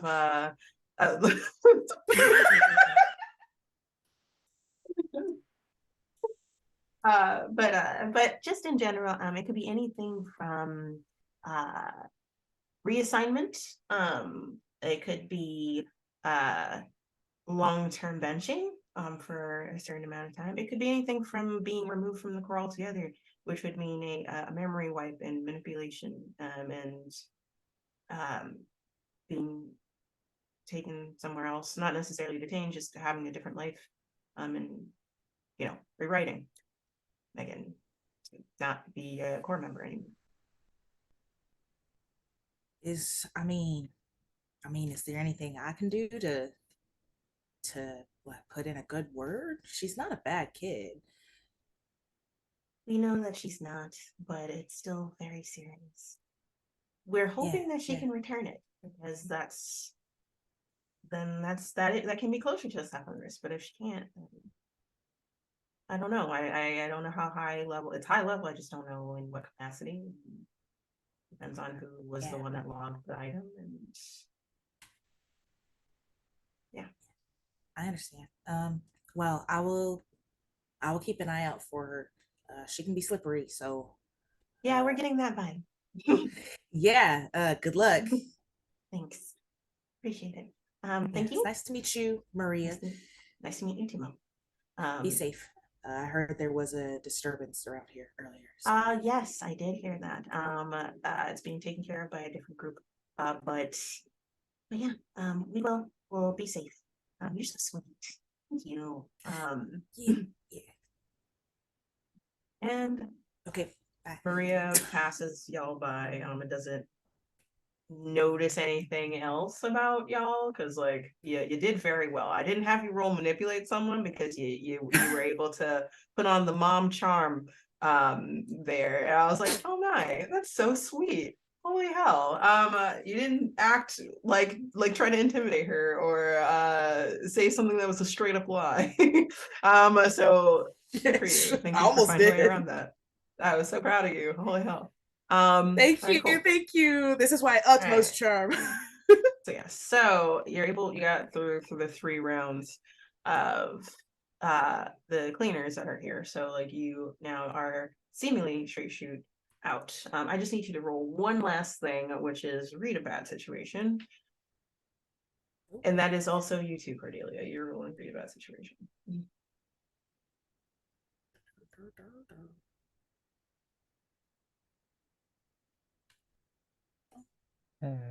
Sick. Okay. I was like 8. I was just repeating 8. Okay. Is that sharp or Just sharp, yeah. Yeah. Okay, that's a 9. Okay. So you both hold 1. Do you want me to read the questions? Would that help you? Or do you have it up already? I have it up. I don't know about you, but Oh yeah, I have it. okay.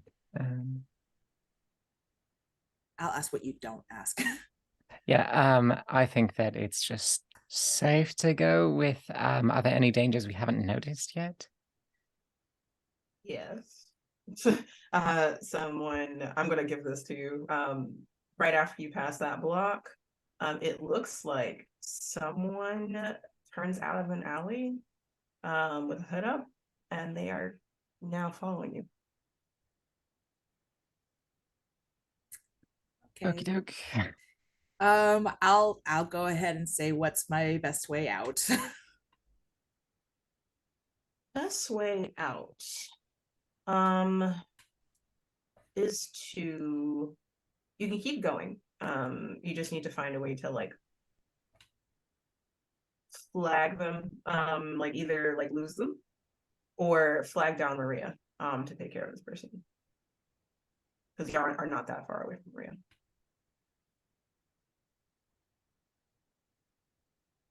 I can't exchange glances with you because you're invisible, but like I do like. I mean, you could attempt and then I could read, but What was the question? Like, what's my best way out?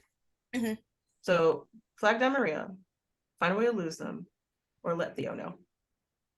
I'll let Theo know. Okay. So how Heads up. Heads up. We are being followed. Okay, hold on.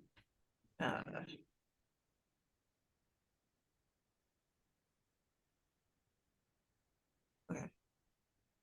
It seems like he doesn't close his eyes this time, but it seems like he disassociates at the very least, is what seems to happen. The dog suddenly stops what they're doing and turns around. And you don't see what happens, but hold on. Okay, you don't see what happens. So the dog turns back around. Seems to like go back to where Maria is. And is tugging on Maria's wrist, essentially. And y'all kind of hear like a commotion back there. And then you hear Maria, what is it? Whose dog is this? Oh, you're so cute. What's your name? Oh, Marshmallow. Okay. Hi, Marshmallow. How are you? Okay, what's going on? Oh, who is that? Oh no, they're following. Oh, okay. Okay. And then you see that Maria goes into like cleaner mode essentially, which is instead of that cute bubbly persona, just starts like whips out actually similar to you, taps like earbud that they have. And it seems like she focuses on the person that's following you. And then two other cleaners seem to come out of an alley, seemingly out of nowhere, to stop the person that is getting ready to follow y'all. And they set her back. And then they give chase across the street to the opposite alley. And they flank or try to attempt to flank this person, whoever they are. So wonderfully done. You were able to do a weird chain reaction there. So give Theo's attention, have Theo do something to communicate with their dog named Marshmallow. And then have Marshmallow reach out to Maria, and then Maria detaining this person very stealthily. Wonderfully done. All right, cool. You don't have to roll anything else. Y'all make it out of Palo Avenue. And I'm going to say y'all are going to take Mo, when you're leaving, I would like you to roll cool. Oh no. Is this where I fail? You know what? I'm not gonna say I hope or hope not, because either is like yay for me. Yeah, either is yay. Oh god. Yeah, okay. Good for me. Yes. Ha! All right. Okay, so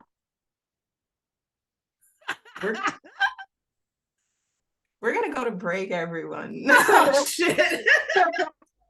Fuck. And then we're gonna come back and pick up from where they left off. Okay? I made it all the way out. I made it all the way out. Right there, and then like and scene. Cool. So we're gonna go to break. Be back, peeps.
Hello, everyone, and welcome back. Hopefully you're enjoying the story so far, because I know I am watching all these wonderful people here playing their characters and making me laugh and break character all the goddamn time, especially when I'm trying to keep an ambiance. Thank y'all.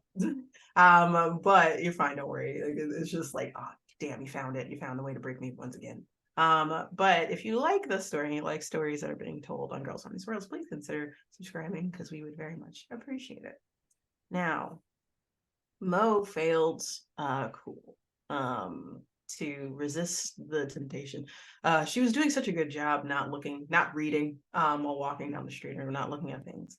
But as she turns to watch this the assailant, whoever was pursuing them, Mo, you get the vibe, or you find out the outline. It's very similar to the person that was doing magic when you were fighting before. In terms of, but you can't tell. The hood's up, you can't see the scar if there is one, that runs across the street into the far alley. But as you do, you pass by a storefront, or you're walking down a storefront, and you see like the awning letters start changing for you as you're getting ready to turn back around. And it says chapter 13.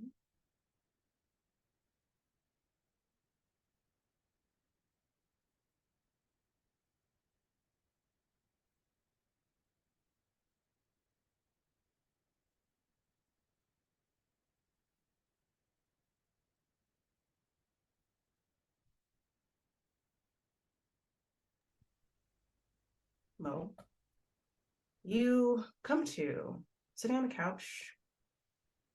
You're listening to something on the TV. What would Mo and her daughter be watching normally? Oh boy, let's see.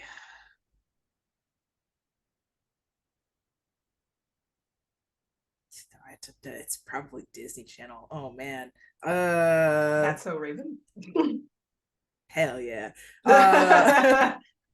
Very Honestly, cool. yeah, probably, Okay, yeah. cool. So you're watching Not So Raven. You've watched this so many times. I think you've watched every episode at this point, but she still loves it. She's like sitting on the floor in front of you while you are like behind her and you're doing her hair. So you're combing her her curly hair into two buns. And you're putting forward like a curly bang, but also kind of putting down edges as well for her as you're doing that. And she's sitting and just rocking back and forth. And she's wearing like very like what is it, comfortable clothes. She's planning on going out later. She's about 8 at this time. And she you come to. You hear Dion doing something in another room. Like it sounds like he's like cleaning something or something with papers, like moving papers around or something like that. Organizing maybe. It is a clean day. It's Saturday or Sunday. And Sasha essentially says like, so are you done already? Are you done soon, Mom? No, not yet. Put your head No. forward. But I want to go outside. Dad I know you promised to do. go to the park so that we could play spies. Okay, that's fine. I guess I'll be making dinner tonight. Oh, really? What do you want? Mm, cheese. You're good at making mac and cheese. Dad is good at making breakfast. That is true. I do think that we had mac and cheese 2 days ago. So if you Mhm. want it again, you want it again? Mhm. All right, okay. I'll make you your mac and cheese. Thank you. You're welcome. Oh, Okay. and the bobos, the purple bobos. Yes, I got you. I will. Cool. You know, Now, hair. and you're done. You're done with her hair. You put on the finishing touches, and she hops up. Mhm. She's wearing a jersey with the number 13 on it, purple, and with striped green leggings, and hasn't put on her shoes yet, but you know she's probably going to wear rain boots. It's the weirdest combination of colors and clothing. But it's her style for now. You're gonna teach her better at some point. But like it's hers, and that's No, I all that won't. matters. Oh, Maybe well, her there you daddy go. will. Yeah, you're right. Yeah. Yeah, that's true. So she hops up. Now, Mo, can you roll sharp for me? Sharp. Oops, that's too far down.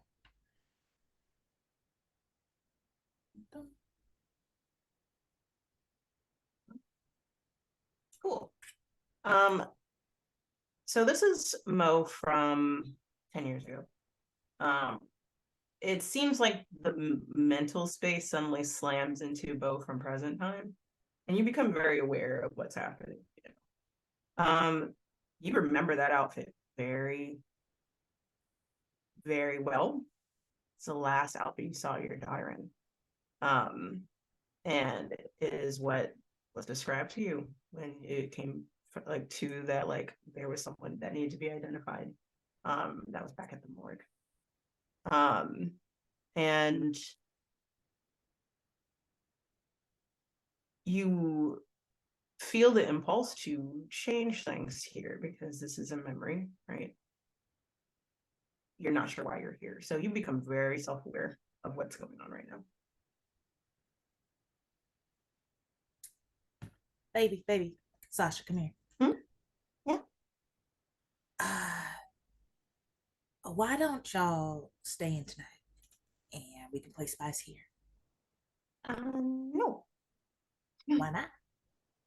Because I've been playing spies every day for the last 2 weeks and stuff. And Dad promised that he would take me to the park. Okay, is there anywhere else you want to go? That's not the park.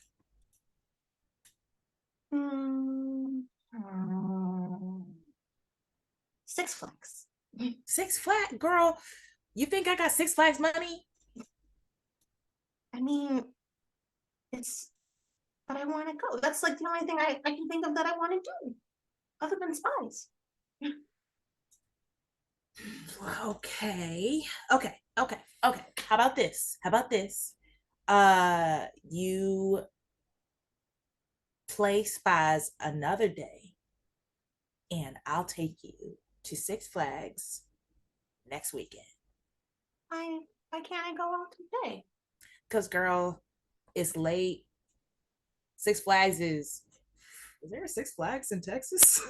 I don't know, man. Like Six Flags is There is. I live in very- Dallas. There is indeed. Oh, did y'all Six literally Flags. like Google it? No, I live I'm in from Texas. Texas. Oh, thank you. I was like, there it is. Okay, cool. Thank you. I appreciate that. Dallas is extremely far from Corpus Christi. Thank you very much. So, but Sasha doesn't know that. She just knows it's of like course. in somewhere in Six Texas, Flags but yeah. is very far away. We gotta prepare.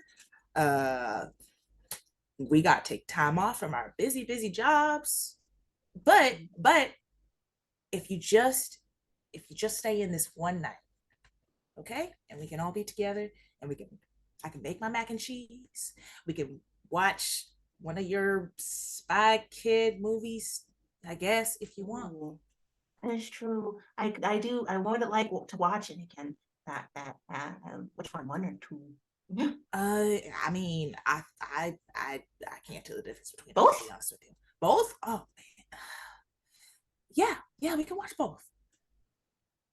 That's We can watch awesome. Then you hear around the corner, you hear Dion around, and it's like, actually, we're gonna go. We're gonna go to the park. You don't have to. You can stay in today. You can stay in today. No, actually, we do need to go to the park. Why? You know why, Mo.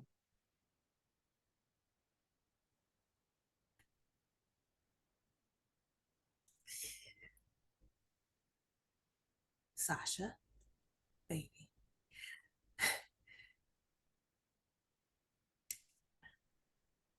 You want to stay here tonight, right? Where I can see you? I want to play spies, but if you want me to stay, you look sad, Mom. I'm not sad. Mom's not sad. I worry sometimes, and I just think that it would be better if we stayed home. She kind of looks at Dion. Mariah. Sasha, baby, can you go to your bedroom for a quick moment? I just need to talk to you. Yeah. I'll be back. Don't cry, Mom. I'm not gonna cry. Okay. And Sasha slowly stands up, walks around the couch, goes down the hallway to her room, and is looking behind her, all the way, like trying not to look back, but 8-year-old kid isn't sneaky, so and goes into the room, passes Deanna a little bit. Deanna watches her, looks back Sasha. at you. Mama loves you. You know that, right? I love you too, Mom. Always love you. Okay. Go on. Okay. I'm gonna go in my room. She inches in and closes the door. Theon is looking down, arms crossed. Looks back up at you. Oh. Hi. Hey. You're not supposed to be here. You know that, right? I don't know how to leave. And now that I'm here, I can change it. We can change it. You can't change it. He walks over Why? to you. He walks over to you and puts his hands on your shoulders.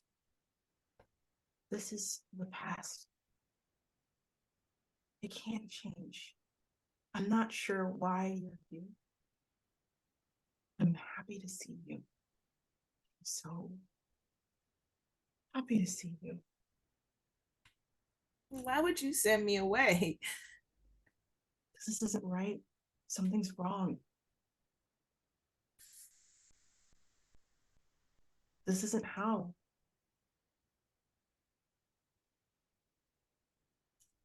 It's not fair. It's not fair. Everyone else can come back. Why can't you? Why? It was our time. How can you say that to me? No. How can you say that about No. Sasha? How can you say that? No. He hugs you, brings you in. If you keep doing this, we won't ever see you. Ever. You understand?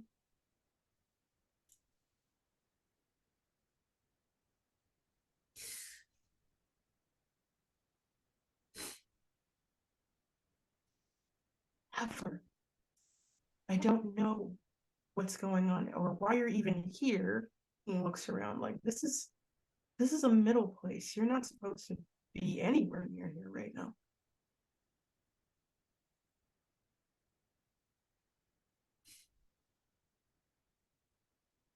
But if you keep doing this, whatever is happening, if you say yes, you're never gonna see us. Do you understand? I understand. I know this hurts.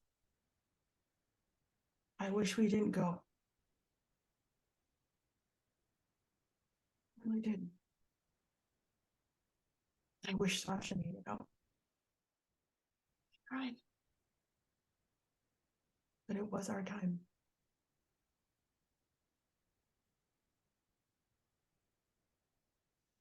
I just want to see you again. The right way. He pulls back. Pulls your face in his hands. I just need you to be safe. Okay? Okay.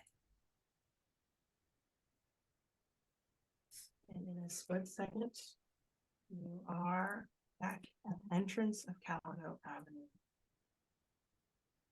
And Damien is shaking your shoulders. What's going on? This happened last time.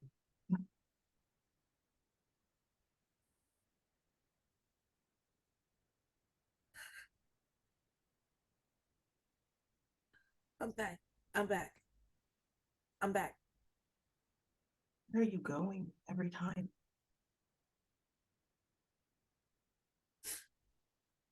Nowhere. Wasn't nowhere.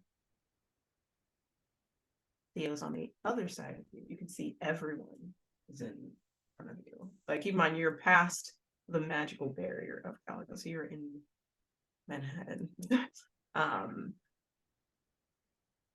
Theo is on the opposite side of you. Ezra's in front of you. Very worried sun face. And it's just like, knows exactly what you probably saw, actually. And they say, like, okay, we gotta go. Like, this is not progressing well. Yeah. We should go. We should hurry because I don't know how much longer I could do this. Yeah. Lyft or Uber. Is there a preference for anyone? You know what? It doesn't matter. I like he like pulls out his phone and fumbles for it, and he's going to call Lyft. And I would say, Mo, you have a sudden impulse to do something. I'm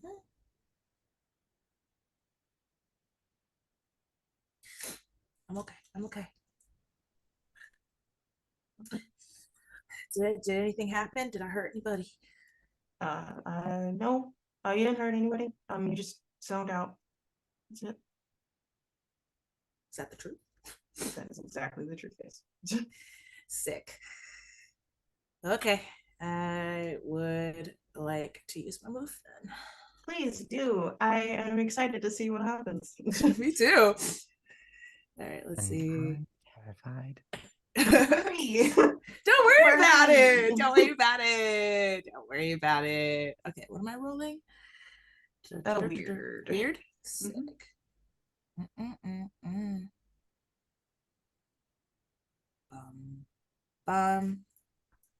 Ooh, yikes. Unfortunate. Oh, actually, no, actually, I'm supposed to do something with you. Hold on. Give me a second. Of course, no, not at all. So no. You hold one though. I do hold one. So you can still ask a question. It's just that something. Tell me one secret you haven't told me.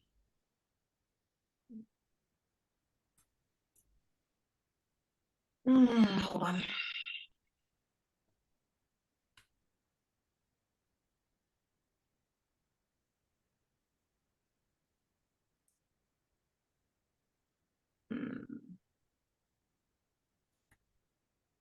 Ezra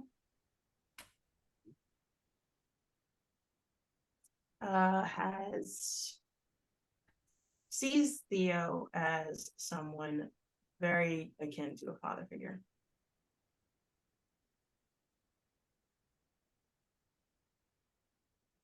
Very akin to a father figure. Not a father figure. He's not his not his father. You know that's not true. Because Ezra talks about what about his dad kind of. But it's like the feeling is of Ezra's dad, his actual dad, is like all the way down here. Theo is like all the way up here in terms of father figure. That's valid.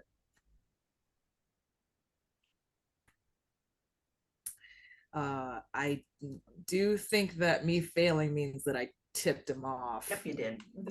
So Ezra's like answers you while he's looking through his phone, stops as soon as you ask, like he answers the question, and then looks at you. He's like, "What did you just do?" What do you mean? What did you just do? Wait. To you? Yeah. I don't.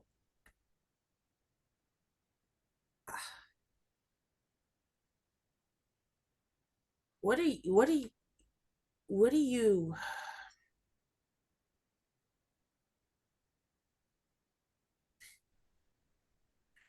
what is Theo to you? It's more than just a boss. A handler. He's he got me hired in the first place. That is a lie. Don't lie. How would you know if I'm lying or not? I just do. Just answer the question for me, Ezra, please. Well, I have 5 minutes on the lift, so sure. He looks at Theo, and Theo is pretending like he's not paying attention, and like hands crossed over their chest, looking the other way. And Ezra says,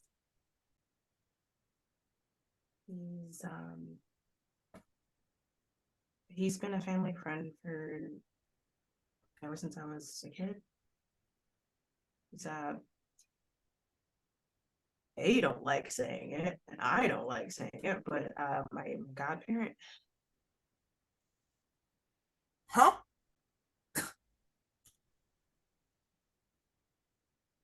This is jazz. My mind is blown. Long-term friend of the family. My mom asked them to watch after me. Okay, that makes sense. Looking at Millie over there. Just looking at like just like it's fine. I'm gonna tell you Mhm. that is partial truth. That's what Ezra knows to be true, but he thinks that there's more to it. Is the best way to put it. So that's what he knows. So partial truth. Does that mean I can That use works. my ability? Sick. It works. It works. It's just that he's like, I'm not sure, but this is what I know. And this is what I believe is true. Oh boy, let's see if I fail again. Oh, if you do, It's not gonna be pretty. Hey, let's in go! the opposite direction, baby. Let's All right. go! Cool. Okay. I So get 2. you get 2 this time. What do you desire most? Ooh, okay. Hold on. So what do you desire most? What's the other one you want to ask, or you want me to answer first and then Answer that one first, please. okay. Besides wanting to make sure you're okay and cleansing, wanting Cordelia to be okay during the ritual, I guess, also the second most important thing to him right now. The other, it's a buried desire that he's pushing back very well. But he has this weird itch to use magic all the time. It's kind of like pulsing through him. And he's like, anything he can think of to use magic where he wants to use it for. It's not what you would attribute him to, because he saw magic as like a cool tool. Now it's kind of like it is him. Like he has to use it. He feels like he needs to use it, even for the smallest things. But he's doing a very good job in hiding it. So that's the third desire that he has. I guess the other one, this kind of feels obvious, but I'm gonna do it anyway. What are you thinking right now? Why are you asking me this question right now when you need to get cleansed? Is like the what he's asking, as well as kind of we need to get you to Theo's house, essentially. I'm just gonna think in my head. Is that enough? Is that enough?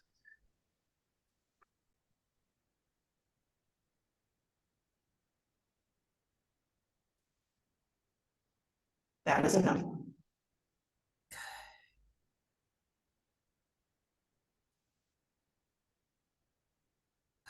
Let's go.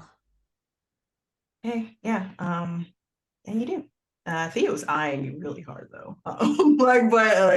That's just because saw you and had the urge. Did you want to do something that look like you like?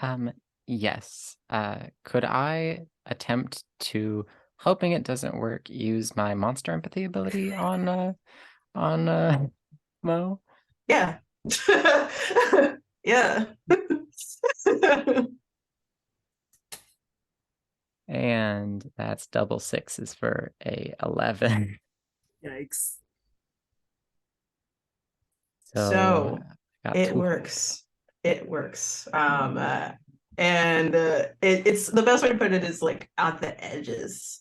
It's like, oh, it just worked. Like it's like, oh, it's starting to work, and it feels kind of like looking through a veil of like, oh, I can see it. I could see this. I don't like this, but you can. So for the 2 hole that you're asking me. What do they desire most? To get as much information on Ezra as possible. It's a very sudden shift of like getting cleansed to like, I need to get as much information on Ezra Todd as possible. It's a very mechanical thought process. And it is specifically Ezra. Yep.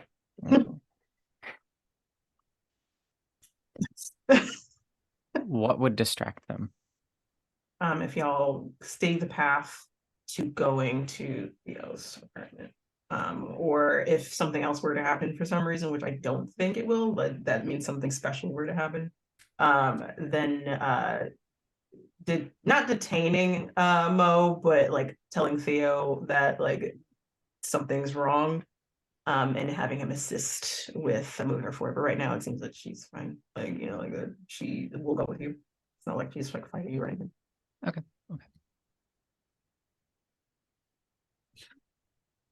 Do you say anything? Or are you just like staring at Mo? I will just speak very quietly so that attempting for only Mo to be able to hear. Even knowing that Ezra can just blatantly see me, which is still weird. Why Ezra? I don't know.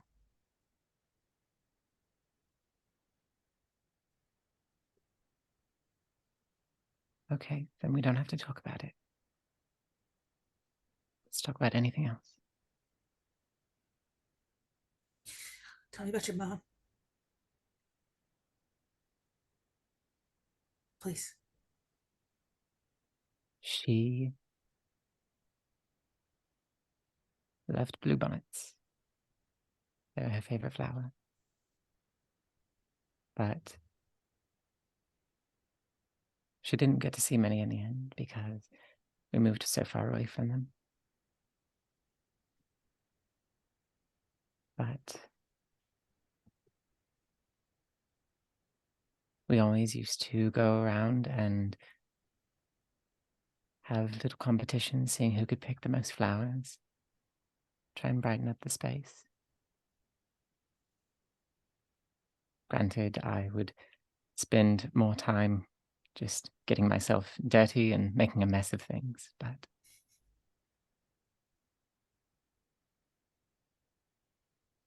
she'd always be so proud of me.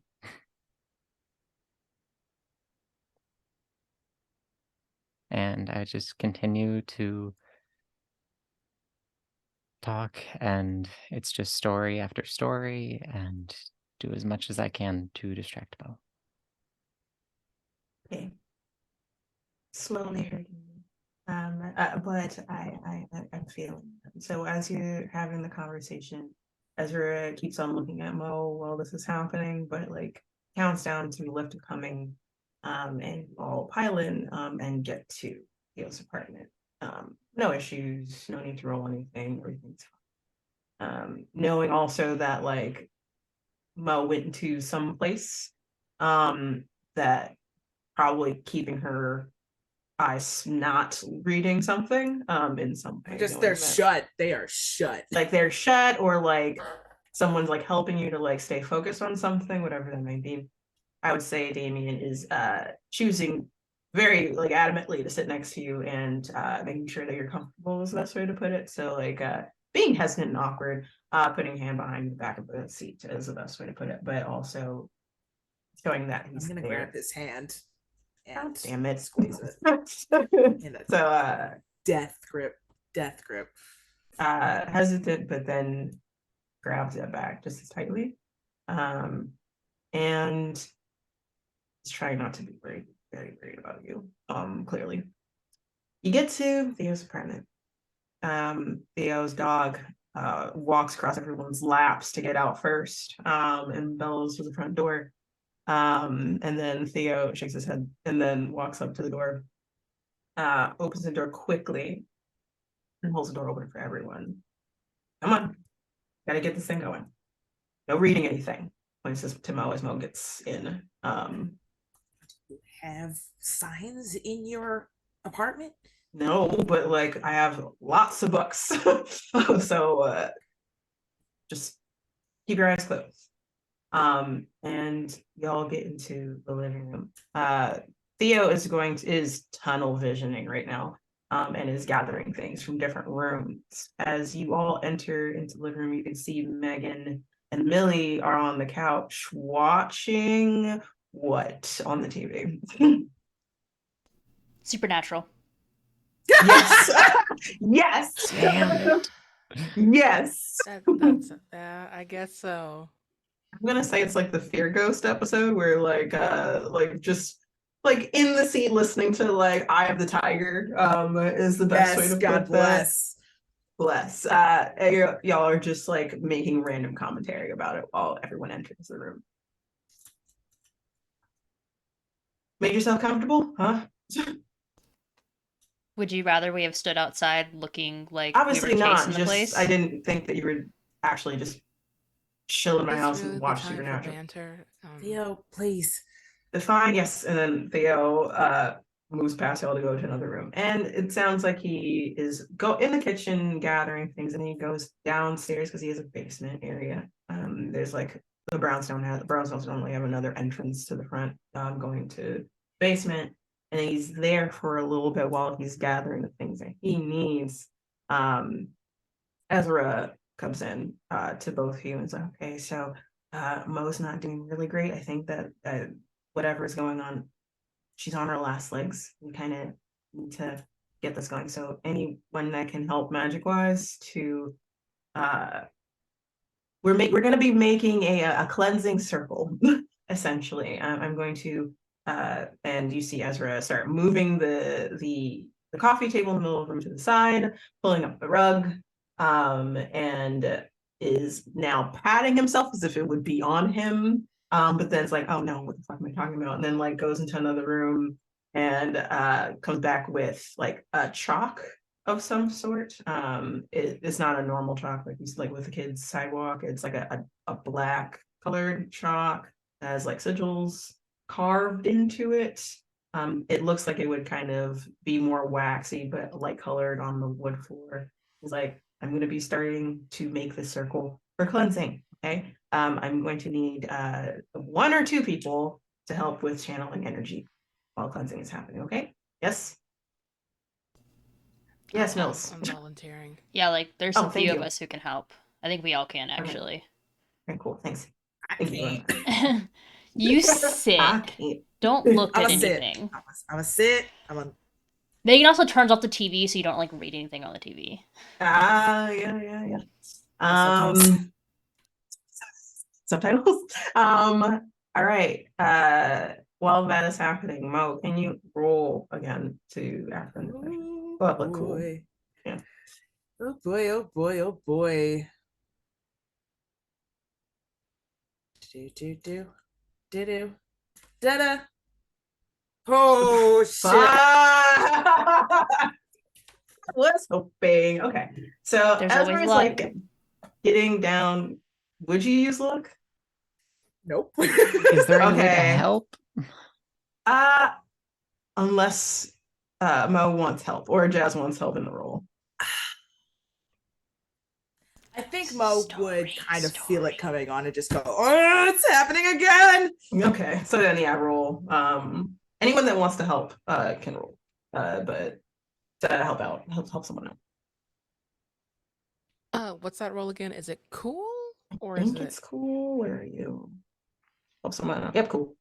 Oh, thank One God. pass. So then you just passed. That is. Wait, I know math. 8. All right, cool. So help That's enough in a good way. Yes, and 6. yeah, great. Enough helped out. So Mo, you look to the bookcase and you see some of the spines of the books are starting to change color, and they're not change color, but change lettering, and it's starting to line up where the spines of the book are starting to write out chapter something, and then it goes back to normal as Cordelia, Millie, and Megan both come over and try to root you back into the here and now, either grabbing your hands or your shoulders. Do you need a blindfold? No, I got it. Just stay here for a second, please. Please. Okay. Just stay here. Please. You two should go. I can stay with Mo. Did you say something? I was gonna say you two should go help with the magic circle. You have more experience with it than I do. I can stay with Mo.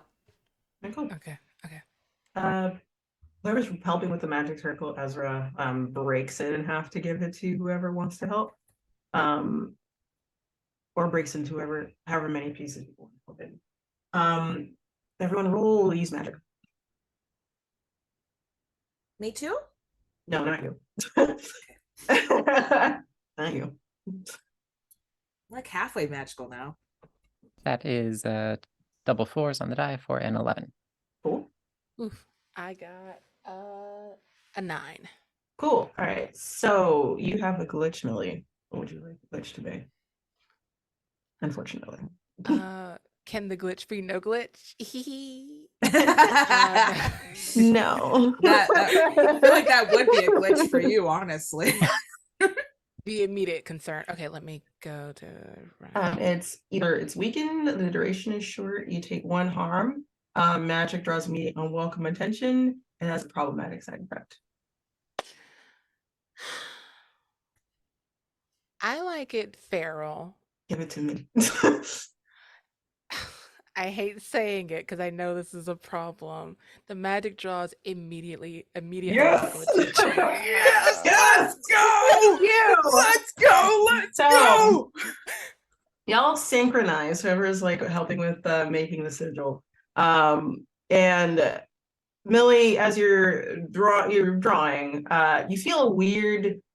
you feel something as you're like putting down the lines for this thing.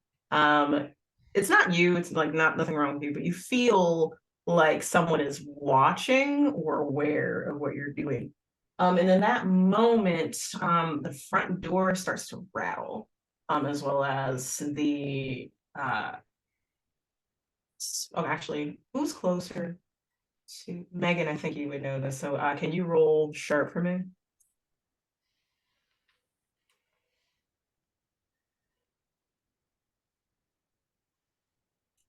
Okay, you don't notice anything.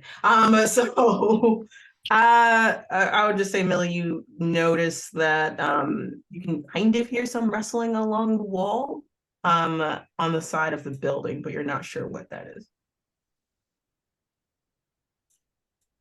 So it sounds like someone's out front in the front door, Okay. trying to get in. There's something trying to. There's something here. Ezra stops what he's doing, but like doesn't pick up the chalk, the wax pen, and it's like there's not really anything. Theo, someone's outside. Can you? Actually, Marshmallow. Like calls Marshmallow. Marshmallow trots in, then sits just outside of the circle. I'm like, protect the door. Then goes to the front. And you can hear it's quiet for a little bit, and then you can hear Marshmallow slowly growling while that's happening. And then I'm just gonna ask you to roll use magic one more time. Oh golly gee willikers. Probably fine. Who else is doing it? It's you two, Megan, right? Who else is doing magic? I forgot who. It was Cordelia Tee-hee, that's a and 6. Millie. I'm sitting with Mo. Okay, yeah. So you do it one more time. That is a 12.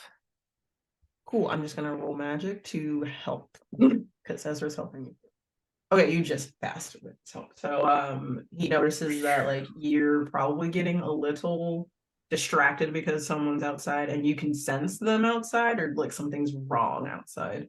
So you might be just a little shaken and you're trying to focus, and then he comes over to help you because he finished his section and corrects the slightest sigil, like barely, like it was literally like it was on point, but the distraction is like made you change it a little bit, and he helped. Is that right? That's fine.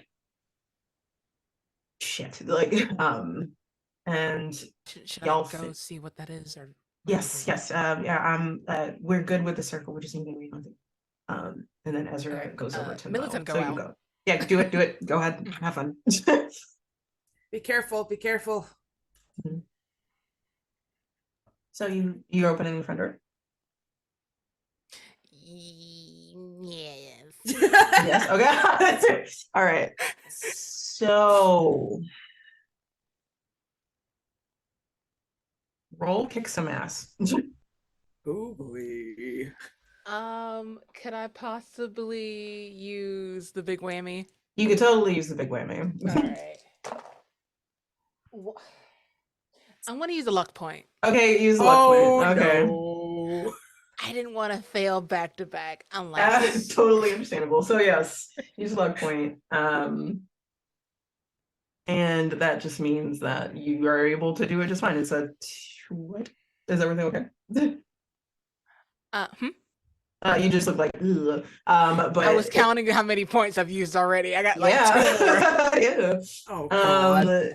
You feel in your veins, along where the carvings of the sigils that you carved into, as well as your chest, they start to burn a little bit as that look point gets used. And you whip the door open and immediately do the big whammy. You see this tall, hulking frame of a person, and you remember this guy was the one that would like attack Ezra several times. And it pushes him down the stairs effectively. I think you give him 2 damage on that. Yes. It was effective. You missed it last time with him because like it whiplashed on you, and now you're like, time the payback's a bitch, and you are able to have him tumble down the stairs. He falls really hard on that. So yes, 2 damage. Anything else you wanted to do? That one. Actually, he's gonna do a turn if there's nothing else. But like, tell me if there's anything else you wanted to do. I'm looking at my sheet for the first time since playing this game in season 2. More or less, I want to prepare an action because I have a 3-harm shotgun apparently. So Millie's gonna just sure. be ready for violence. Get ready for what you whipped that out. That's gonna be the next move for you then. Yes. He's going to shamble up slowly. He's gonna consume his move to like try to get up to you again, essentially. So like it just seems like that is his only objective to get in. I would like Megan to roll sharp again. No, actually roll a bad situation this time because it's now turned into a bad situation.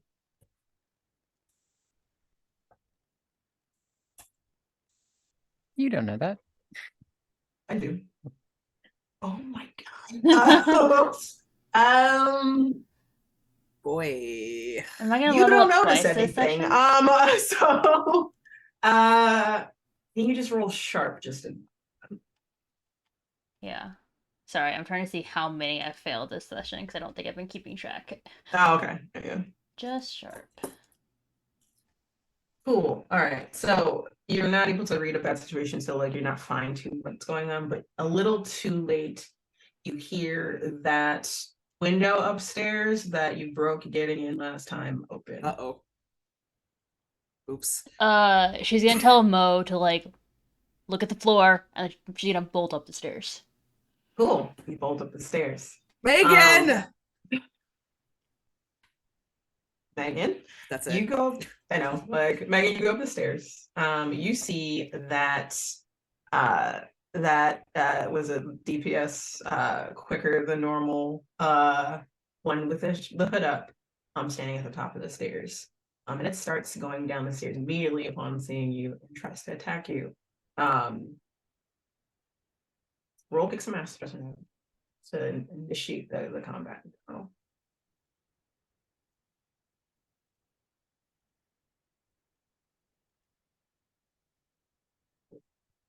What would you like to do? Let's kill someone else. Okay. So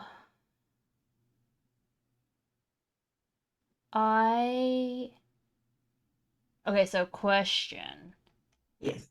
Is my blade still magicked? Because I did do that. Yes, it is still magic. Okay. I think it's So it gets +1 harm and plus magic. So then yeah, I'm as also... long as you enchant something, it stays enchanted essentially. Oh, okay, cool. So then it's now I'll do inflict terrible harm. So then it's +3 harm and magic Cool. for just my knife. Awesome. So your knife does so like it does It does by itself +1 +1 plus another one. plus magic, or plus the enchantment, and then Cool. unpick the effect. Inflict The terrible magic harm. damage does add on, so it is 4 damage that you're doing to this Yeah, thing with a singular knife. with a singular knife. So what are you aiming for? Are you like stabbing? Are you slashing? That's good. Imagine she's slashing. She's just Okay. going straight across. Right. So you are able to, even though it thought it caught you off guard, it did not. You catch it off guard more so, and you slash it diagonally across its chest, and it screeches. And in doing so, just as it takes a step back, it slashes at you because it's traded damage. You're going to take 2 harm because it slashes your I have arm. 2 invincible armor. Does it penetrate armor? And it's the only arm you have, right? So yeah. So it just absorbs that shit. Yep. So you're fine. So And you that's feel the sting of it, but it just seems like it doesn't fully go through, and you do not take it. And so like that sticks, right? Like I still have the 2 armor the rest of combat, or does it get used? Yeah, armor stays. Okay. Unless like there's like a move that it's armor doesn't matter kind of thing. Like if I have a move that's like Okay. armor doesn't count. Cool. Like it's armor penetrating. Yeah. So you're fine. Cool. See, Megan's good for Awesome. combat. That's all she's good for. Megan No, is built that's for not combat. true. No. That is not true. Like It's I was like, great. you're built for combat. You also have a whole situation of knowledge going on, which I'm very proud of, and I'm not going to say anything else. No, feel free. So what are you doing, Cordelia? While you and Ezra are finished, you already finished the circle. Ezra is crouched in front of, I'm assuming, Mo. What did you want to do?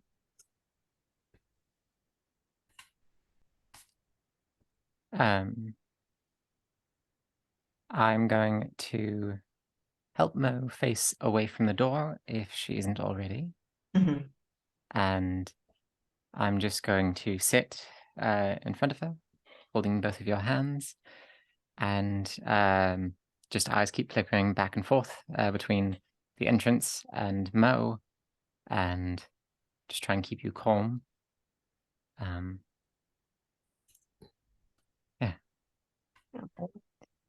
Ezra is holding your hand, the other hand, and shoulder, like arm and shoulder, I would say, and is trying to keep your eyes also focused on, I guess, both of you. And I was just like, it's almost over. Okay. Are they okay? Are they okay? Yeah, Yes. it sounds like they're kicking ass. So I don't They're think you kicking have to ass. worry about them. Yeah. Okay. Is it the same guys as before? Yeah.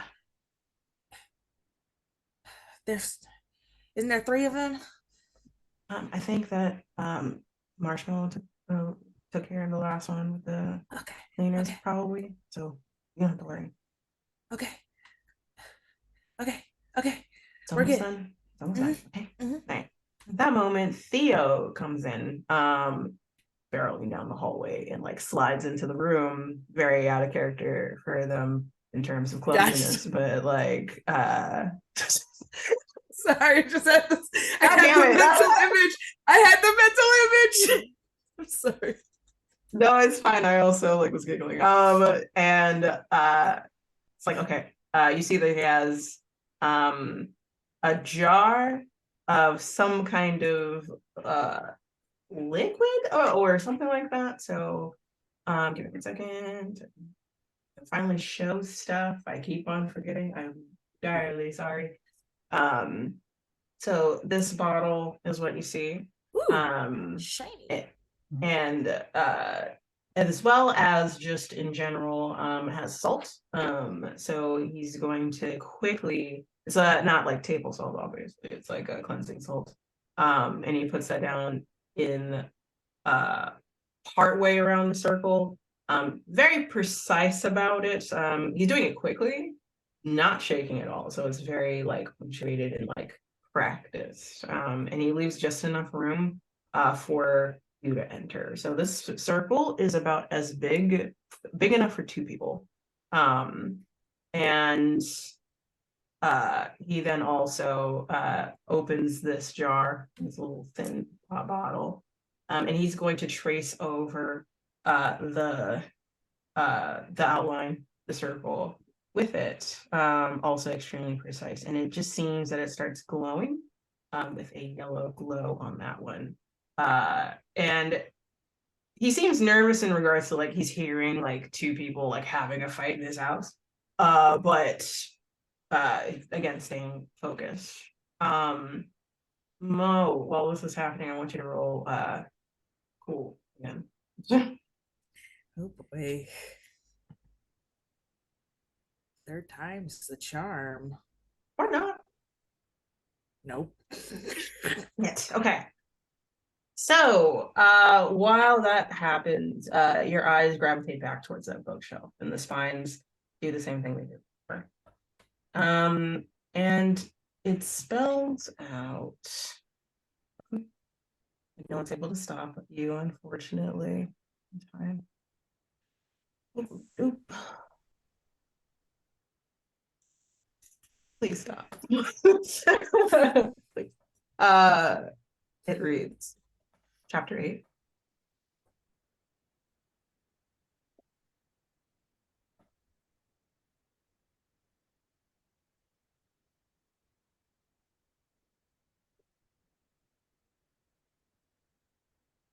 You're cooking dinner in the kitchen of your home. You become self-aware immediately. It is you from current state. You're making mac and cheese. The crisp is just perfect as it comes out of the oven. You place it on the stovetop. And as you place it on the stovetop, that's when realization hits you of where you are, what time period this is, what's happening outside. And just as you come to, there is a knock at your door.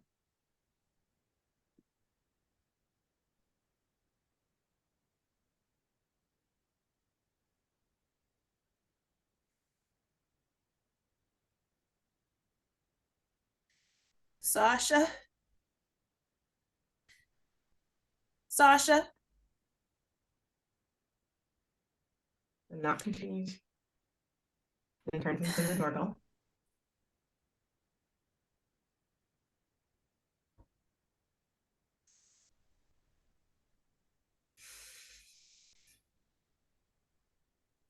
I go to the door. You open it.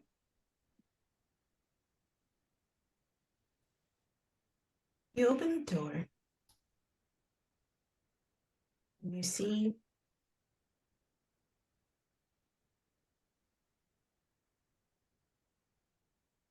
Ezra standing there, 22, 23 years old, dressed like an FBI agent, trying to,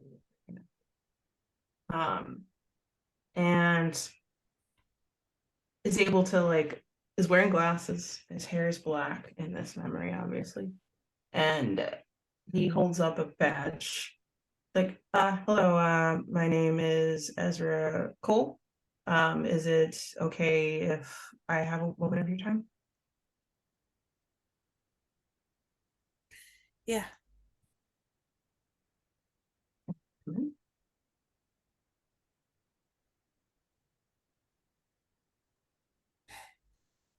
Come in. Come in. Okay.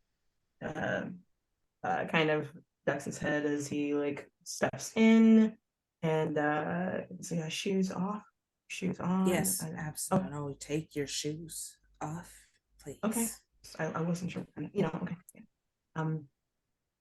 So you might you are Mariah Jackson, right?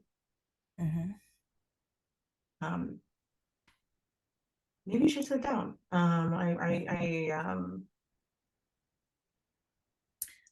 good standing, thank you. Okay. So earlier this afternoon, we found people in the woods. One of them had ID. It's Neon Jackson. He was with a little girl. I'm sorry to have to tell you this, but they passed away. Um, it wasn't an accident. It was someone hurt them, and I will do everything in my power to make sure that we find out who it was.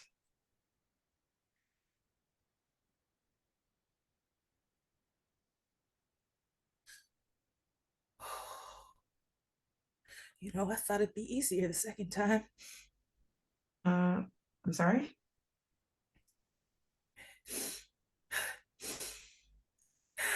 I can get water. I can get water. No, I'm okay, Ezra. I'm okay. I'm okay.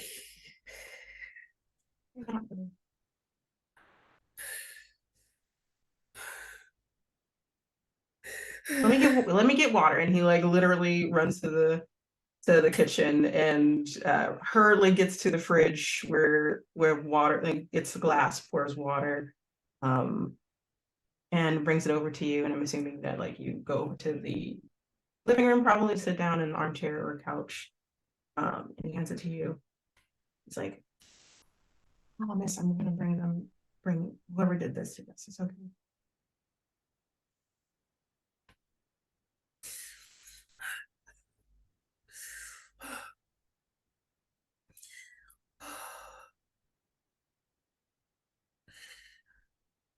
Yeah, I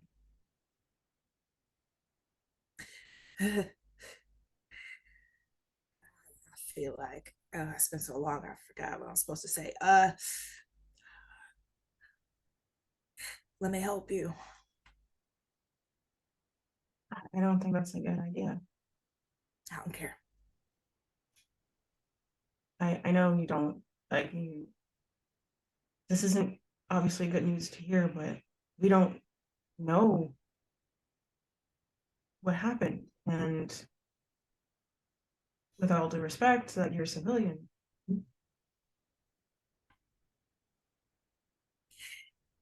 I will figure it out whether you help me or not.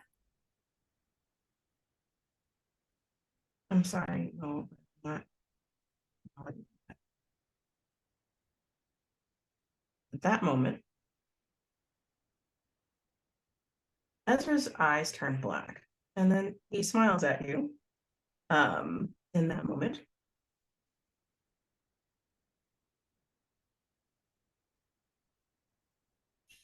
don't you wish things went different? Of course I do. You had told me that you would do anything. You didn't.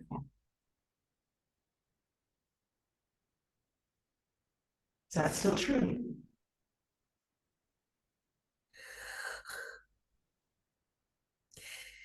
You can't bring them back. But I can keep you here. It's not real, It feels real. but it's not. And nothing I or you can do will change that. It fooled you for a very long time, though.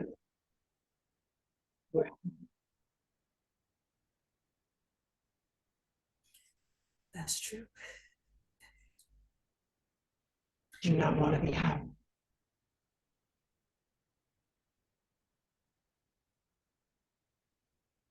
I'm sorry, did you say happy? I am happy. I'm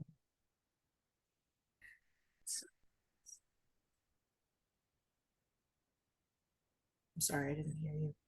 I can't hear you. Like not to. Oh, there we go. You can hear me now? Like I can hear you now. So it sounded like I was muted? Is that what happened? Yeah. How about now? Yes. Weird. Okay. Anyway. Back in character.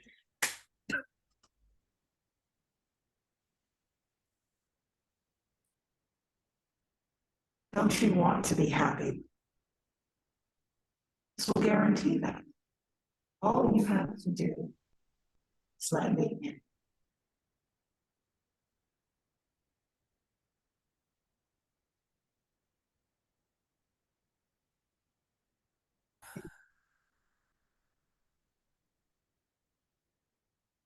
I'm sorry, I couldn't hear you again. I'm so sorry, Sade. It's not your fault. It's just that, like, I'm gonna be ominous and shit. It's very ominous and scaly. Mm. What did you say?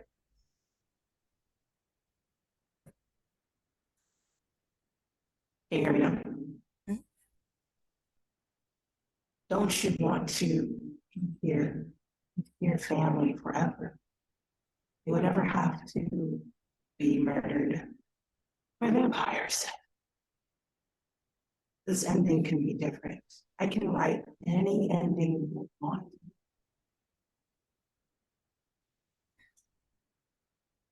I love my family.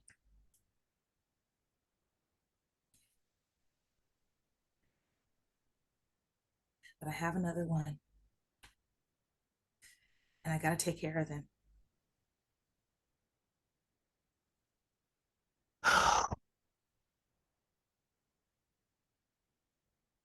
Suit yourself. And at that exact moment, you snap back into reality. Ezra is gripping your arms tightly, and he's like yelling your name. Mo, I'm back. I'm back. you are gonna take 2 harm immediately.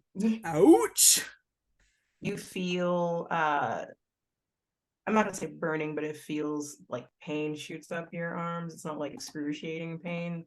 And you feel like crawling up to your neck, essentially.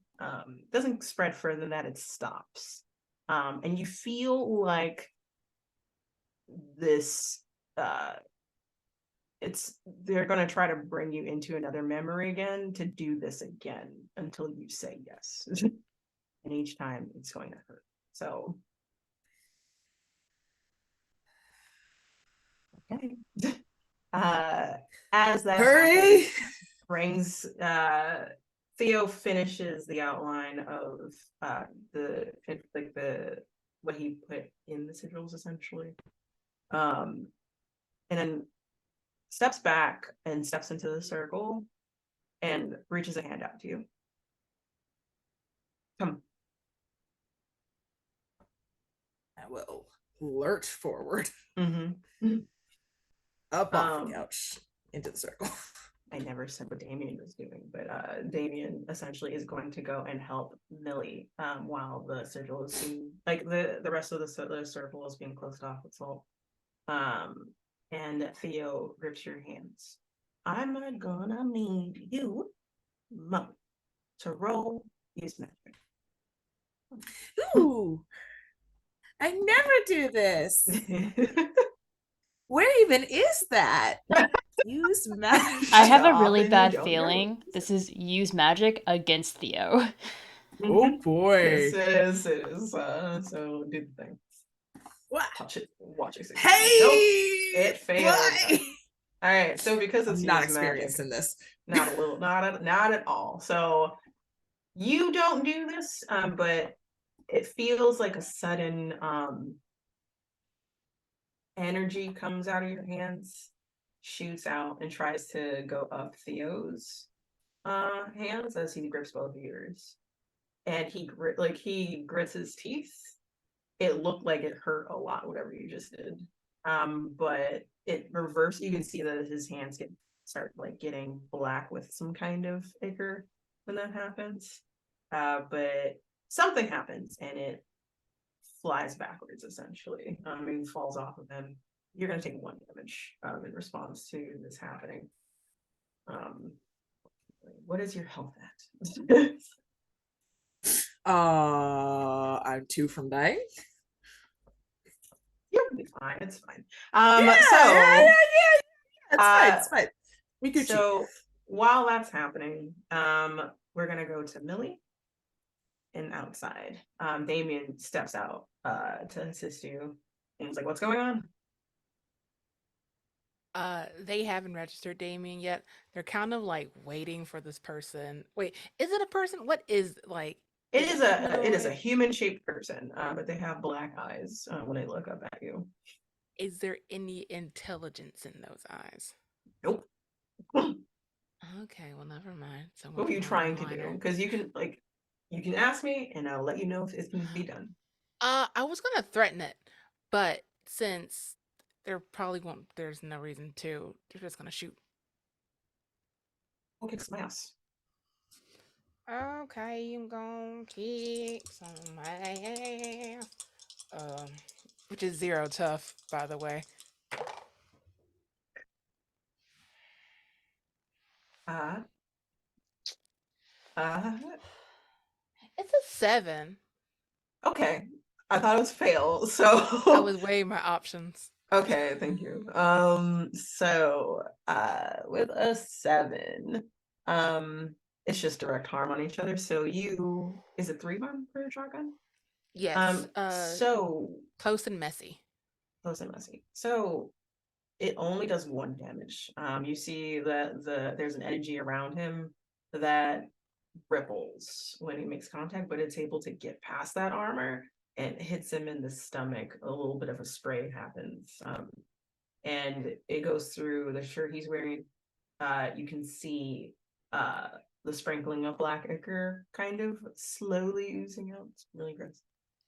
He storms up to you after this happens, and he is going to do a right hook on you, and you're going to take 2 damage in your shoulder. Gotcha. Oh, cool.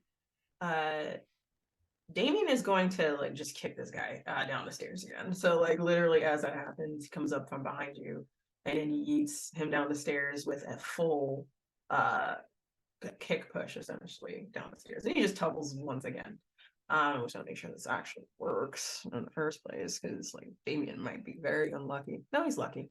So he's able to do that. But when he does that, this being's meaty hands grip around his ankle and nearly drag him down the stairs with him. And Damien grabs the railing and is able to push him up, but he takes 1 damage because he grabbed really tight onto his ankle. He's like, okay, what the fuck is that? That's what you fought last time. Yeah, unfortunately. Okay. Fuck. All right, and he's gonna get his gun out. Megan, upstairs. Gonna take another slash. Alrighty, take another slash. I will say I did level up like during the session, so I took the advanced move because I'm at that point. Okay. +3 to or add +1 to a skill, max of 3. I added 1 to tough. So just so you know. Okay. Thank you. Okay, so so you're gonna kick some ass. Roll, kick some ass for me. Okay, Hey. so I get a 10 is 10. Do you have an extra effect? You get an extra effect. So either 1/4, inflict terrible harm, suffer less harm, or force them where you And they can't be the same. I'm guessing they have to be 2 different things, or can I do like I inflict terrible harm and it's +2 instead? What do you mean? Like so the same because thing I you have did last 2, time? yeah. So I have on a 10 plus, choose 1 extra effect, so I get to pick 2. Oh, I see what you mean. Da, da, da, da. Oh no, like on a 10 plus, it's like okay, 7 is okay. like you just rate damage. Yeah. Plus 10, you just add something on. Okay. In the list. So I'm gonna inflict X terrible harm.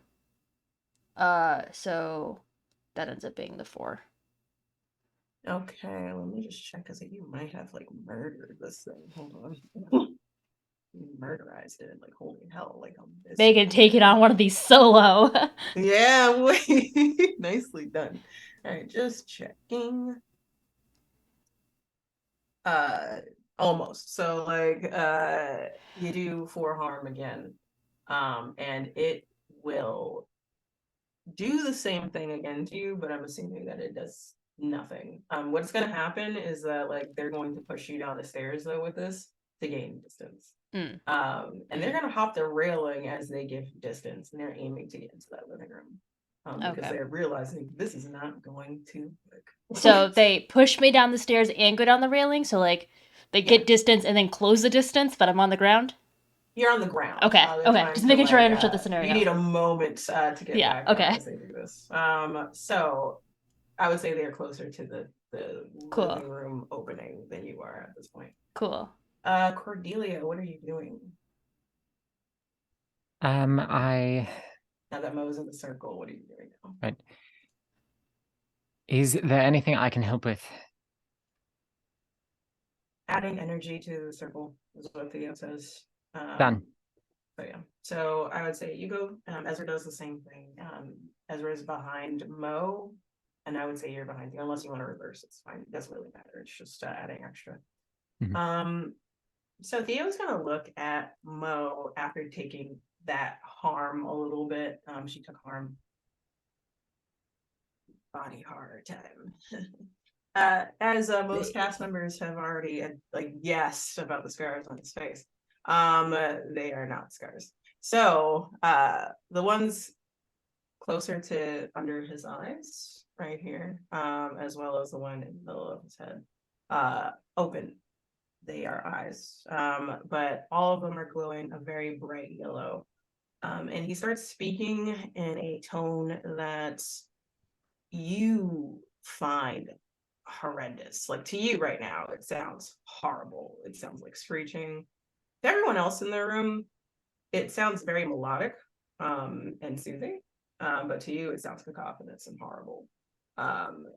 And you want to put your hands to your ears, but you can't. And he holds your hands firm as this happens. I need you to roll cool right now. Sick. Six. Dope. Love to see Sick, it. sick, sick. No doubt. Bet. Awesome. Lit. Okay, cool. For like, flavor purposes, I am screaming. I'm not going to scream because please don't. There's a whole microphone situation here, but I am screaming. Okay.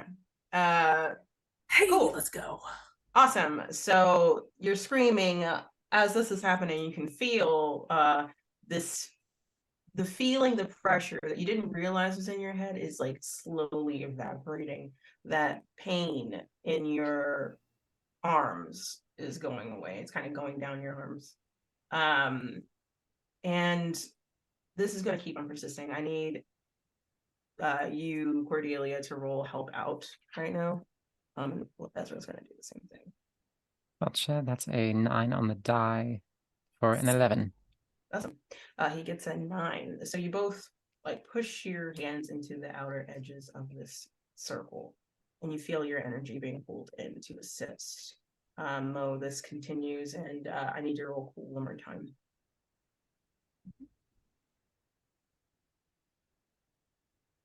Awesome. That weight in your head is now completely evaporating out. It's like your whole vision is filled with a blinding bright yellow light. And it's like you can feel like in the visual, it's like veins, black, slowly just sizzling out of your mind. And it's filled with nothing but this warm glow. And that cacophonous sound reverts into a melodic one. And your vision becomes clear again as you see Theo there. Like 5 eyes open. Still bright. Still talking in a tone or a language you do not understand.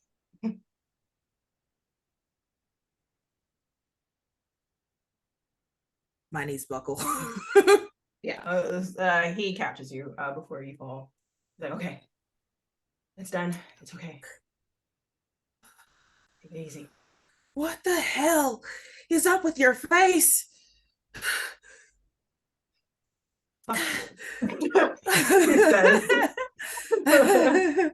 and then those eyes close, and the glow goes away. You're being attacked, so you need a moment. Don't worry, and he like props you up against the wall where there's like a fireplace, like a fake fireplace. Just relax, okay? Okay. I'm gonna have y'all do one more round of combat, or at least tell me what you want to do right now. But we're gonna go to Millie first, as Damien was able to shove this guy down the stairs, but it like traded with damage to his ankle. What do you want to do as this guy is slowly shambling back up to stand? I would like to use Hex, so just another magic roll. Cool. Ooh, look at this gravy. Also, can I use the foci glove since I didn't use it like the first time? Yes, I'm sorry. I should have reminded you. No, that was me. I forgot to. Mhm. That is. Wait a second. I know how math works. A 10. There we go. Awesome. All right. So with Hex on top of what is Hex? It's just added effects. It's just an added effect. What does that effect you wanted onto? The target harm? immediately suffers harm, like 2 harm magic. Okay, so I think that's like 3 damage actually. Oh yeah, with the glove 3. Yeah. So target immediately suffers 2 harm, and then you're using use magic, which is inflict harm plus 1 more armor. So that is 3 damage that you're doing to this thing right now. Awesomely done. It staggers. How is it like you're snapping your fingers, the green energy comes out as it's getting ready to take that first step up. You snap your fingers, full Melt Alchemist style, and it like stumbles backwards. It takes it to the chest, it passes whatever armor it had, and it suffers that harm immediately, and it crumbles to one knee. It is not looking great. It's like a sparking, burning mark in the center of its chest, like its shirt got ripped apart upon impact. And that's what happens, but you kind of see it take attention and then tilt its head, and then we're going to go to Megan, who's trying to get into looking before this thing does, but you crumbled. Okay, so I'm guessing I can't attack it this round. I can't kick ass. You can do something else. You just Okay, I just want to make sure I couldn't do that. So what I want to do then is I want to... Hold on, let me make sure I can do this. I think I can. Yeah, okay. So I want to use magic to trap a monster to prevent it from moving. Use magic. Cool. Go for it.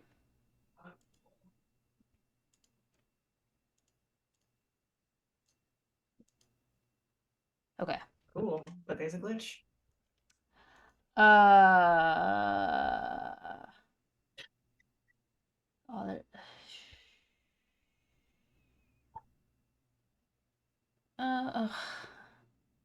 there's so many good ones. It's how much drama do I want to cause? Yeah, like I was like, give me something. Like I'm gonna be out of there. Okay, so it has a problematic side effect, which I feel like is the most broad option. You trap it. Okay. So you're doing the refracting light thing. Mm-hmm. Okay. So as it's like getting ready to just passes the opening into the living room, as like Theo leans Mo against the wall, turns around and sees this thing stumbling in, and eyes widen. It stops in its track, like a mirror of refractions trap it in a weird cage there. I'm going to say that in that moment, when that magic touches this thing, the black eyes go away. And it just, you see someone that is very present in the moment, that is confused, looking back at Theo. It's like, the fuck is going on? Where am I?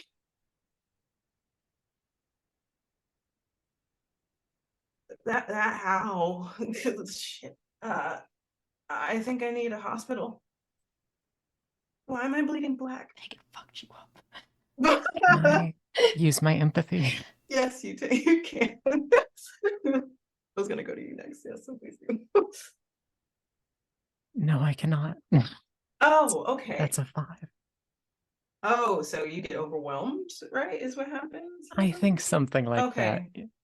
So it is screaming in your head. This person is entirely confused and is feeling trauma of remembering Sorry. something very different, something very happy and pleasant.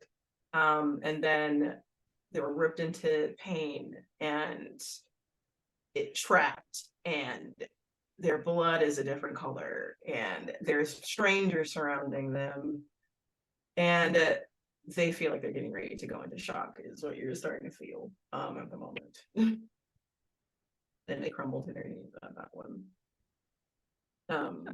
I think I just sort of Hospital. mirror their motions. I just sort of mirror their motions Oh, without so it's like a trying. little, yeah. Ezra like slides up behind you and catches you. He's like, "Shabu, take it easy. Take it easy. It's fine. Take it easy." Okay.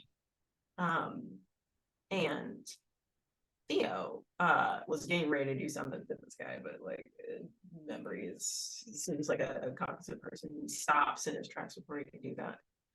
Outside, Millie and Damien see the entity that stops, tilts its head, and then turns back around immediately upon something, whatever happened inside the house, and walks away or starts walking. Yeah, they start walking. Yeah. Let's finish this off. Go for it.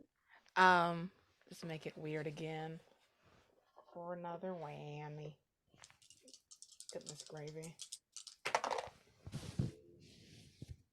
I'm gonna use another luck point. I need that dead. Gone. Hold on, how much do you have left? I had 2. I'm down to 1. You have 1 left? You have 1 left, Millie? Oh, Doomed. no. Oh shit. We have fun here. I'm just thinking, I'm just trying to, I was not expecting you to be almost doomed this session. That's all. Cool. So you feel this, I'm gonna ask if you're okay with this, first of all. I'm gonna give you an added +3 damage on whatever you do just now. I implore you to use the big whammy, but you can use just kick ass in general or a magic use. Oh no, that's 5 harm. Like, go on. Okay. I So trust roll the big whammy. No, you actually like did the thing. So yeah, you just fucking succeed. Because you used luck. So describe how you're absolutely annihilating this person in front of you.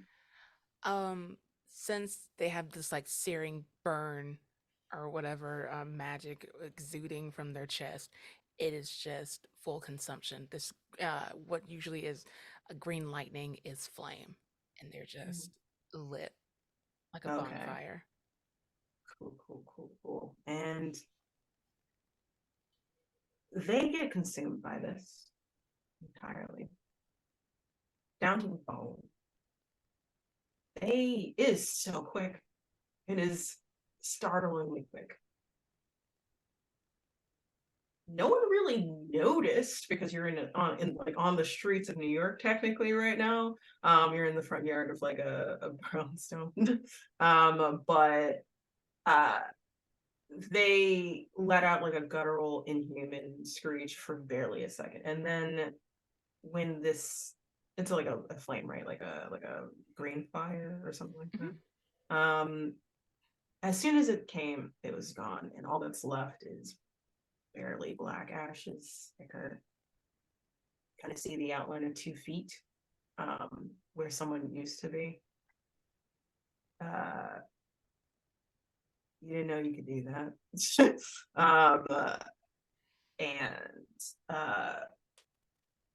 You hear,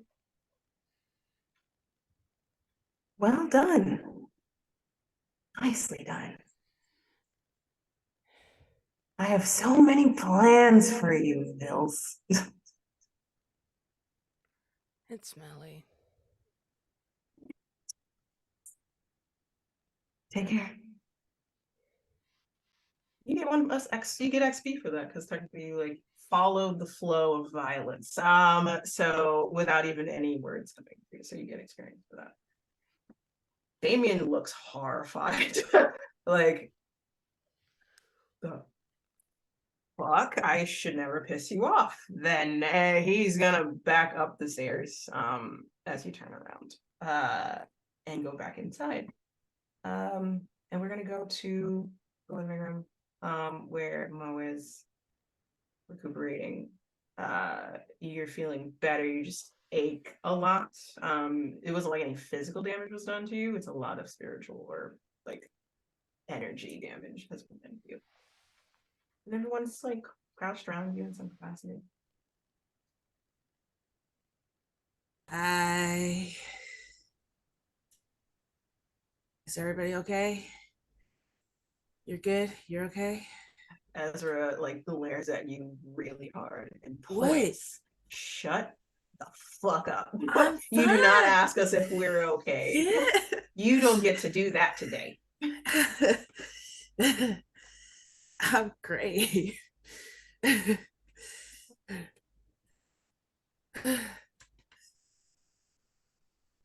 Right. And we're gonna end. But I'm gonna leave something for you, Mel. Because I do. It's me, of course. It's not a big major cliffhanger, but your memories come back.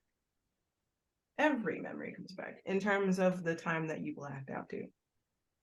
You remember the first time when you were leaving the medic wing on the first floor of Arcane. You were walking to the elevator. It was just like for 2 minutes, like you just turned right, we were getting ready to go to the elevator. You're not sure why you wanted to, but that's what you see. And you come to. Then you remember the date and like Damien put you in a taxi and you walking up. And do you remember someone in the passenger seat with you on the right hand side? And then you lose that time, but you now see yourself putting in an ad or like telling an address somewhere like that's in front of Cal Avenue. You're walking with this stranger. And then suddenly you are walking with more strangers, like 3 or 4 or 5, 6, 7, 8, 9, as you're walking down the street. And you go to like a store. It's not a store, it's like a I put it like it looks like a tattoo parlor is the best way to put it. It's not a tattoo parlor.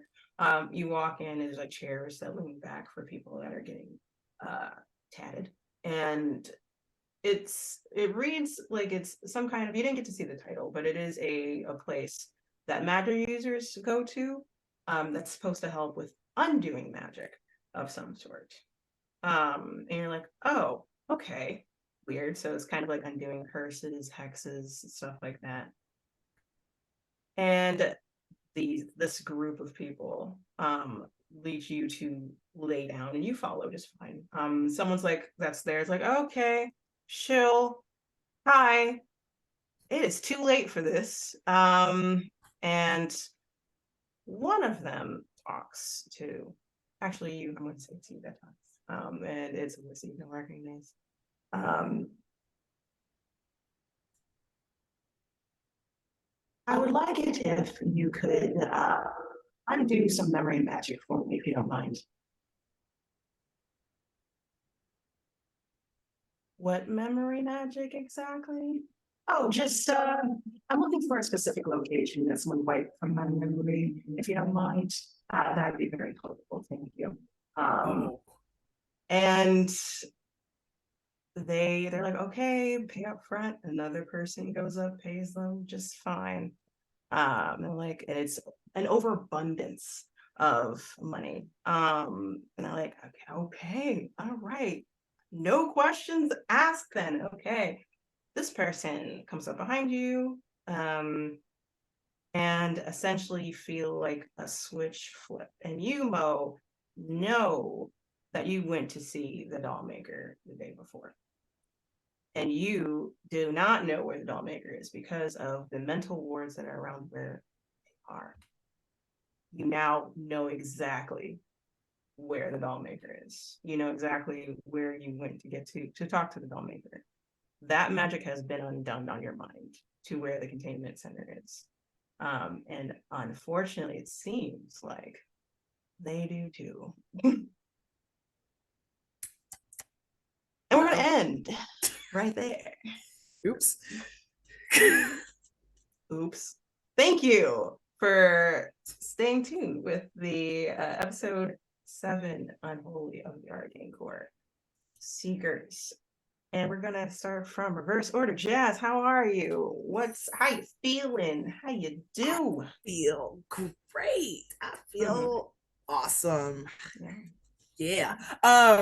What up? My name's Jazz, also known as Cinder Scoria on Twitter. For now, I don't know. Twitter seems to be doing okay. I feel like I do this every week, and it's just kind of like, what's happening? You can find me here on Girls Run These Worlds next Monday. What day is it today? Next Monday for the finale of the Arcane Core Seekers, and also this coming Thursday for the finale of Invincible Sword Coven.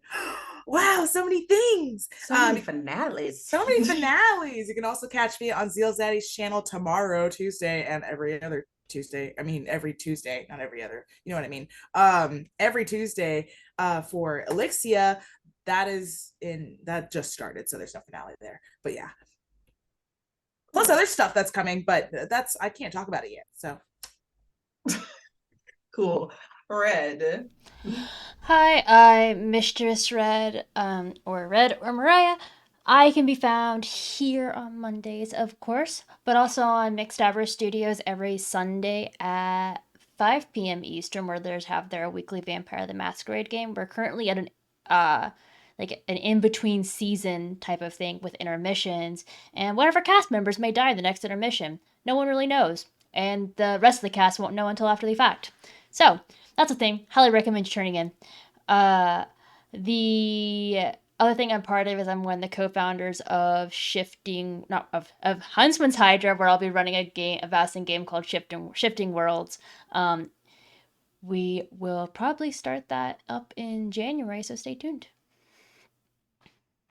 Cool, awesome. And Vin.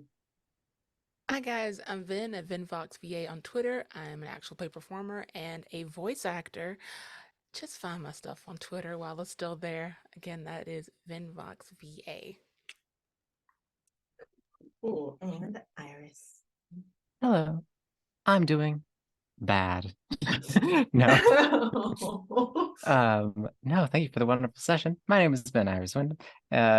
Pronouns she, they. I've been playing Cordelia Bennett. Pronouns she, her. The monstrous. You can find me at again for now, I guess. Who knows? On Twitter at Iris Wyndham VO, and you can find me on Instagram at Iris Wyndham. And that's it. Okay. And that's it. Hi everyone. I'm Sade or Ambrose.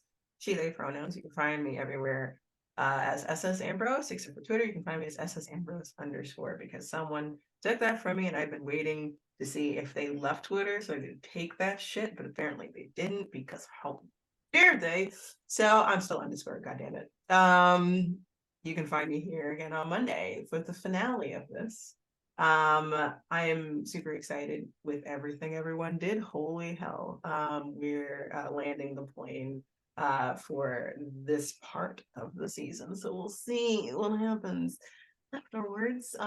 But in terms of other things, I'm still waiting to hear back about a couple of things that I have lined up. When they happen, I will definitely let y'all know, announce them on Twitter. And I am working on a couple of personal projects as well that I can't wait to announce for everyone sometime soon. All of the horror variety, which I'm really excited about. And that's me. I love everything everyone did. So yes, thank y'all. With that, we're going to read over to DQ at Exquisite Corpse Presents. Is that what it is? I'm correct? Cool. And if you like the story that you heard, as well as other stories that you hear on this channel, please consider subscribing. You are all wonderful. And until next time, see you later.